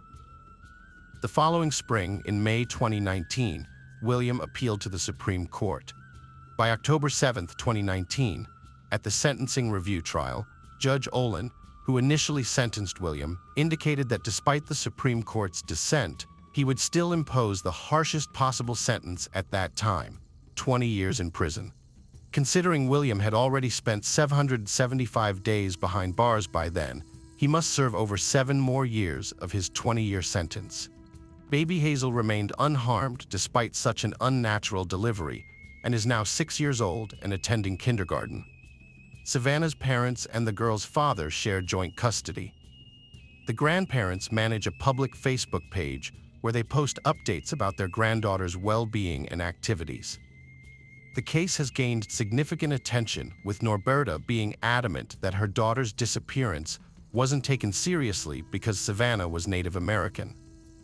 She commented on how different it would have been if a white woman had disappeared. "I've lived in Fargo almost my whole life and seen how differently Native Americans are treated." Following Savannah's death, Democratic Senator Heidi Heitkamp introduced Savannah's Law, which was signed into law in October 2020. This law aims to combat violence against Native American women by enhancing collaboration between federal, state, and tribal authorities. Norberta remarked on the law's passage, "It's sad that my daughter had to die for people to take Native Americans seriously." Massive surge going on right now at the New Hampshire home where a missing little girl's father and stepmother used to live. Harmony Montgomery vanished while in her father's custody years ago at the age of 5. Investigators may have a new lead in the Harmony Montgomery chase 3 years after the little girl was last seen. I think the FBI is here, so there's something. There's something, yeah. They found, there's gotta be the, I think there's something I'm sitting on it. In December 2021, the name Harmony Montgomery first hit headlines across the United States of America when a missing persons investigation was launched to find the 7-year-old girl. Since then, her father and stepmother have both been arrested and charged. A home where she used to live in Manchester, New Hampshire, has been searched for days on end, and the reward for information leading to her discovery has topped $140,000. But here's the strange thing. Before all of this, nobody seems to have set eyes on Harmony for more than 2 years. So, who is Harmony Montgomery? Why did it take so long for anyone to notice that this little girl has gone missing? Where has she been at all this time? And is it now too late to save her life? Hi, and welcome to Mysterious 7. I'm Michael, and today I want to take you guys through the story of little Harmony Montgomery, who dropped off the face of the earth back in 2019. Little Harmony wasn't born under a lucky star. Both her parents have a problematic history of substance abuse, and she had to cope with a visual disability and one eye through all of that. Her mother, Crystal Sorey, a resident of Massachusetts, lost custody due to addiction problems when her daughter was just about 4 years old. Sorey had to surrender Harmony to the state in the summer of 2018. After that, the girl's father, Adam Montgomery, secured sole custody in February 2019 and moved her to New Hampshire. Harmony was living with her father, Adam, as well as his wife, Kayla Montgomery, and their children at the property at the time when she went missing. The little girl had been in and out of foster care for much of her life, according to her files. Sometimes kids do get caught up in the legal system for years at a time. But Harmony wasn't one of the kids who slipped through the cracks of the foster care system. She went missing from her own father's house, and he never reported the matter, nor tried to reach out for help, nor find his daughter. So what exactly is his involvement in the disappearance of his child? Police said they first became aware of the case when they received a call from the girl's mother, Crystal Sorey, in November 2021. She had been trying to locate her daughter for months, but said she had been blocked by her ex-husband from contacting her. She said she last saw her daughter during a FaceTime video call with Adam Montgomery around Easter 2019. Sorey told the police that since then, she unsuccessfully made attempts to find Harmony by contacting various schools and driving by addresses associated with Adam Montgomery. She said last year, he and his partner Kayla blocked all communication with her. According to news reports, Sorey had been sharing concerns over Harmony's well-being with Blair and Jonathan Miller, a couple who fostered and eventually adopted Harmony's younger brother Jameson in June 2019.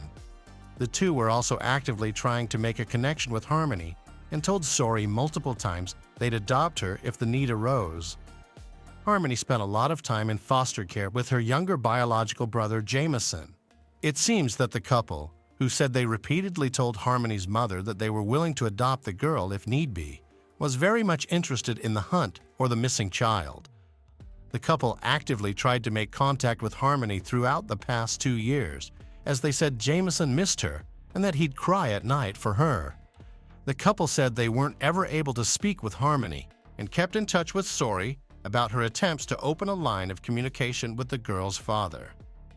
On November 18, 2021, Sorey reported Harmony missing to the Manchester Police Department. Sorey made her first public appearance at the candlelight vigil on January 8th after authorities searched the last known residence of her daughter. "I just don't feel that in my heart," Sorey told reporters at the time. "Like, I don't feel like I lost her. And a mother knows. A mother knows if your baby's here or not. I know she's here." She had this message for her daughter. "Hi, baby. If you can see me and hear me, I want you to know that I never stopped looking for you, and I won't stop fighting until I find you, okay? You stay strong, and Mommy's right here fighting for you. I love you." Now, this is where the timeline of events starts to get confusing, and that's typically the point in any investigation when you know someone has been lying. Mrs. Sorey told police she had not been able to contact her daughter since they spoke on a video call in April 2019. After that, she said, Montgomery cut off all contact between her and her daughter. But Montgomery claimed to investigators he last saw his daughter around Thanksgiving 2019, claiming that Mrs. Sorey had picked up her from Manchester to take her to live with her. The criminal complaint says that Montgomery claimed to believe his daughter was living with his ex and did not show much emotion or reaction when officers said they were concerned whether Harmony was alive when they contacted him in December. His story was also contradicted by Kayla Montgomery's account, who said she last saw Harmony the day after Thanksgiving, when her husband said he was driving her to see Mrs. Sorey. And in some additional testimony, Adam Montgomery's uncle, Kevin Montgomery, told investigators that he had not seen Harmony or his nephew since late 2019, when she was 5 years old. Police interviews with other family members revealed Montgomery was allegedly abusive toward his daughter, including giving her a black eye, forcing her to clean the toilet with her toothbrush, and making her stand in a corner for hours as punishment. Montgomery's brother Michael Montgomery told investigators he had concerns that Adam was physically abusive to the child and was super short with her. Kevin Montgomery said he noticed Harmony had a black eye in July 2019, which his nephew confessed to causing by hitting her in the face, according to the criminal complaint. "I bashed her around this house," he said his nephew told him. Kevin said he contacted DCYF at that time, and he also noticed that his nephew subjected Harmony to other forms of abusive discipline, including scrubbing a toilet with her toothbrush and her being spanked hard on the butt. A neighbor said that it was a bad situation at the property, describing lots of people living there at different times, adults seen arguing in the street, junk left piled up in the yard, and the electricity is switched off at one point. The electricity was turned off and they ran the generator all summer with the wiring running through the window. The neighbor said the Montgomerys were basically squatting at the home when it had fallen into foreclosure, and Mr. and Mrs. Montgomery were refusing to leave. "We didn't intermingle with them as it was a bad situation," she said. "There were lots of different people living there, piles of junk in the driveway, junk outside." She said she went away for the Thanksgiving holidays in 2019 and returned to find the family had finally packed up and moved out. And another neighbor on the street where Harmony lived also says that the family moved on Thanksgiving 2019, the same time Adam Montgomery says he last saw the missing child. Manchester police said definitively that Harmony has not been seen since around October or November 2019, when she was 5 years old, yet a missing persons investigation was only launched in December 2021. Mrs. Sorey has gone on public record to state that her daughter was failed by everybody, despite multiple efforts to reach out to her daughter, or at least find out more. No authorities concerned paid attention, and the girl's father clearly couldn't care less what happened to the child. The last confirmed sighting of Harmony by law enforcement was on the 11th of September 2019, when Manchester police officers were called to the home on 77 Guildford Street in Manchester, where she lived. Police Chief Aldenburg, who is in charge of the case now, previously said the last police call-up to the property was in October 2019, but confirmed he had muddled the dates in a press briefing on the 12th of January. Despite the date change, the police chief said investigators are still working on the belief that Harmony was last seen in October or November of that year. Harmony's father and his wife were both arrested and charged on counts related to the missing child in early January. Adam Montgomery was arrested on the 4th of January and charged with second-degree felony assault, 2 misdemeanor counts of endangering the welfare of a child, and 1 misdemeanor count of interference with custody. On the assault charge, he is accused of striking Harmony in the face sometime in July 2019, giving her a black eye according to the criminal complaint. Officials said Montgomery is not cooperating with the investigation into his daughter's disappearance, and he has refused to say where she is. The day after her husband's arrest, Kayla Montgomery was also arrested on 1 felony charge of welfare fraud for allegedly fraudulently collecting welfare benefits for the missing children between December 2019 and June 2021. Mrs. Montgomery, who has 3 children with her husband, is accused of obtaining $1,500 in food stamp benefits meant for Harmony between December 2019 and June 2021, even though the girl was not living with them. Prosecutors have now dropped that welfare fraud charge and added 3 new charges, 1 count of theft by deception and 2 misdemeanor charges of welfare fraud. The charges accuse Mrs. Montgomery of making intentionally false statements about her stepdaughter's whereabouts in February and March 2021 to claim benefits. After the police investigation into the case amped up, Several disturbing details about Harmony's father came to light. Adam Montgomery has a history of violence and a long criminal record, including convictions for shooting a man in the head in a drug deal just 6 months before Harmony was born. He was also convicted in 2010 for attacking 2 women at gunpoint. It has emerged that Montgomery is a suspect in the cold case murder of a 28-year-old man in Lynn, New Hampshire, back in February 2008. Darlin Guzman was found shot in the chest in the parking lot of the former White Hen convenience store in Lynn's Austin Square on the night of the 10th of February 2008. He was pronounced dead at the hospital.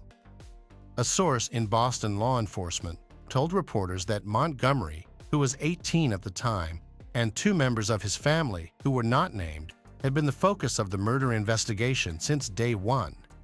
The 3 family members had been in contact with the victim earlier that day and planned to meet with him at the convenience store before the meeting culminated in gunfire, according to the source.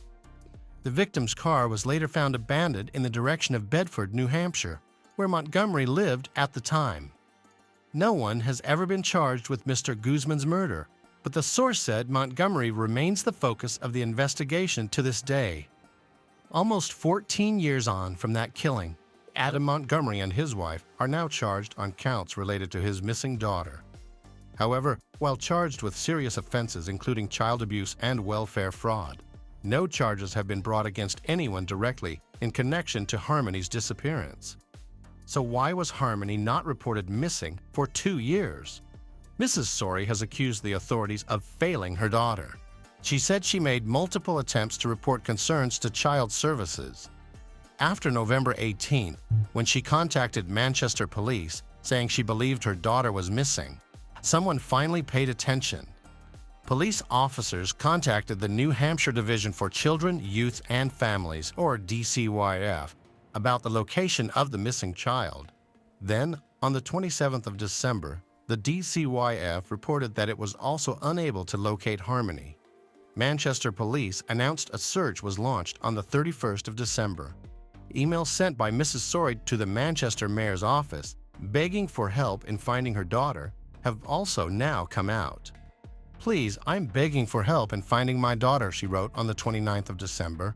In her emails, Mrs. Sorey said Adam Montgomery had never enrolled their daughter in school and that she has missed important doctor's appointments she's had since a baby due to a disability in her eye.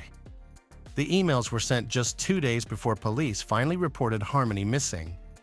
As well as the repeated attempts to raise the alarm, the family was well known to child services.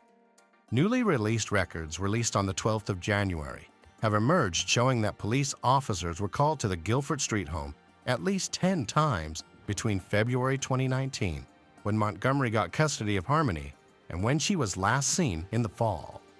Reports ranged from claims of domestic disturbances to animal welfare and concerns about the living conditions in the home. The DCYF was notified about some of the incidents. New Hampshire Governor Chris Sununu announced on the 12th of January that the DCYF is carrying out an internal review of its handling of Harmony's case. However, the governor defended the state's work, saying, "As soon as we found out that this child may not have been showing up for school for quite some time, it was reported up to us. The team got right on it. It wasn't a delay. It didn't sit in a file on somebody's desk." An independent investigation is also being carried out by the Massachusetts Office of the Child Advocate after Harmony was moved from Massachusetts into the custody of her father in New Hampshire in February 2019. Now, officials in New Hampshire and Massachusetts are passing the blame between each other. The New Hampshire governor sent a letter to Massachusetts court officials slamming a judge for placing Harmony in the care of her monster father, giving his violent past and long rap sheet. Massachusetts Governor Charlie Baker responded to the criticism by saying he felt his pain, but said he wants to wait and see the results of the independent review by the Massachusetts Office of the Child Advocate. Investigators have revealed very few details about what they think may have happened to Harmony. The Guilford Street property has been the focus of much of the search, with investigators seen in the home and the backyard for multiple days.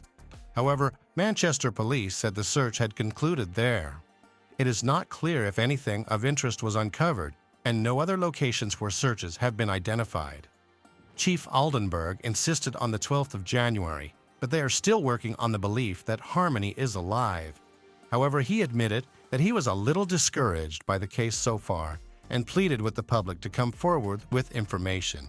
He added, "Somebody out there knows something." Despite the national attention and the painstaking efforts to find the missing child, investigators appear to have made very little headway. Though concerning, the lack of progress is perhaps unsurprising, as whoever has information about what happened to the little girl has had a more than a 2-year head start on the investigators. On the 14th of June 2022, law enforcement officials were seen transporting a refrigerator and taking potential pieces of evidence from the scene at a Manchester home where Harmony Montgomery's father and stepmother, Adam and Kayla, once lived. Former FBI agent Jennifer Coffindaffer stated that bringing in the refrigerator is usually used to maintain biological evidence. If they found a body or body parts in a freeze, law enforcement would want to maintain the level of decomposition. Coffindaffer said, "I have a really creepy feeling about this. It's not good." Several law enforcement agencies were seen outside the Union Street apartment complex, where investigators were focused on the second-floor unit where Montgomery's father, Adam Montgomery, and his now estranged wife, Kayla, once lived. A woman called Darcy Hambleton, who lives behind the apartment complex, told a reporter that she briefly saw police enter the building on Monday, and it seemed casual. But by 9 a.m. Tuesday, Hambleton said she saw a full-scale investigation from her balcony, which included 6 to 7 officers behind the building at any given time. She added that she saw an individual in an FBI t-shirt and one man in a hazmat suit, and noted that the front of the complex is a media circus. Investigators were later seen taking a refrigerator wrapped in biohazard tape from the apartment and loading it into a truck. A camera was also used to search the sewer in front of the building. "I knew about the case since 2021 when Harmony was initially reported missing. It's all over Manchester on signs and billboards," Hambleton said.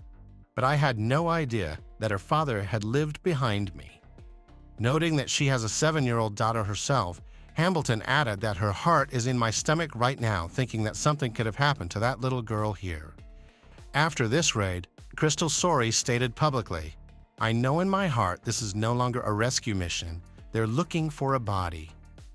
In a disturbing follow-up, Kelsey Small, one-time girlfriend of the father of missing Harmony Montgomery, was recently found dead in Manchester, police said. Small, 27, was with Adam Montgomery when police found the homeless couple sleeping in a car on December 31, 2021, in the early days of the search for Harmony.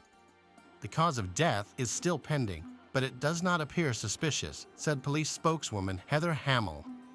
According to court records, police were on their 4th day of searching for Harmony when they found Adam Montgomery and Small sleeping in a car on New Year's Eve. The car was parked on Harvell Street on the west side, close to the Gifford Street home where the Montgomery family had lived 2 years earlier. Small told police she had been romantically involved with Adam Montgomery for more than a year. She knew he had 4 children from previous relationships, but he was not in touch with any of them and never talked about Harmony, she told police. She had no idea where Harmony might be. Police eventually arrested Adam Montgomery, but never charged Small with any crime. So what happened to Harmony Montgomery? And where is she now? If her father is innocent, why did he never report her disappearance? And when her mother, Crystal, tried to find her daughter, why weren't police and the local child protective services on her side? As this case unfolds, we hope that Harmony's mother finds the justice she deserves, whether her daughter is dead or living. Police have stated that Harmony is 8, and she should be wearing glasses due to her blindness in one eye. It's a heartbreaking story, and we hope with everything we've got that somehow, against all odds, Harmony Montgomery might still be found alive.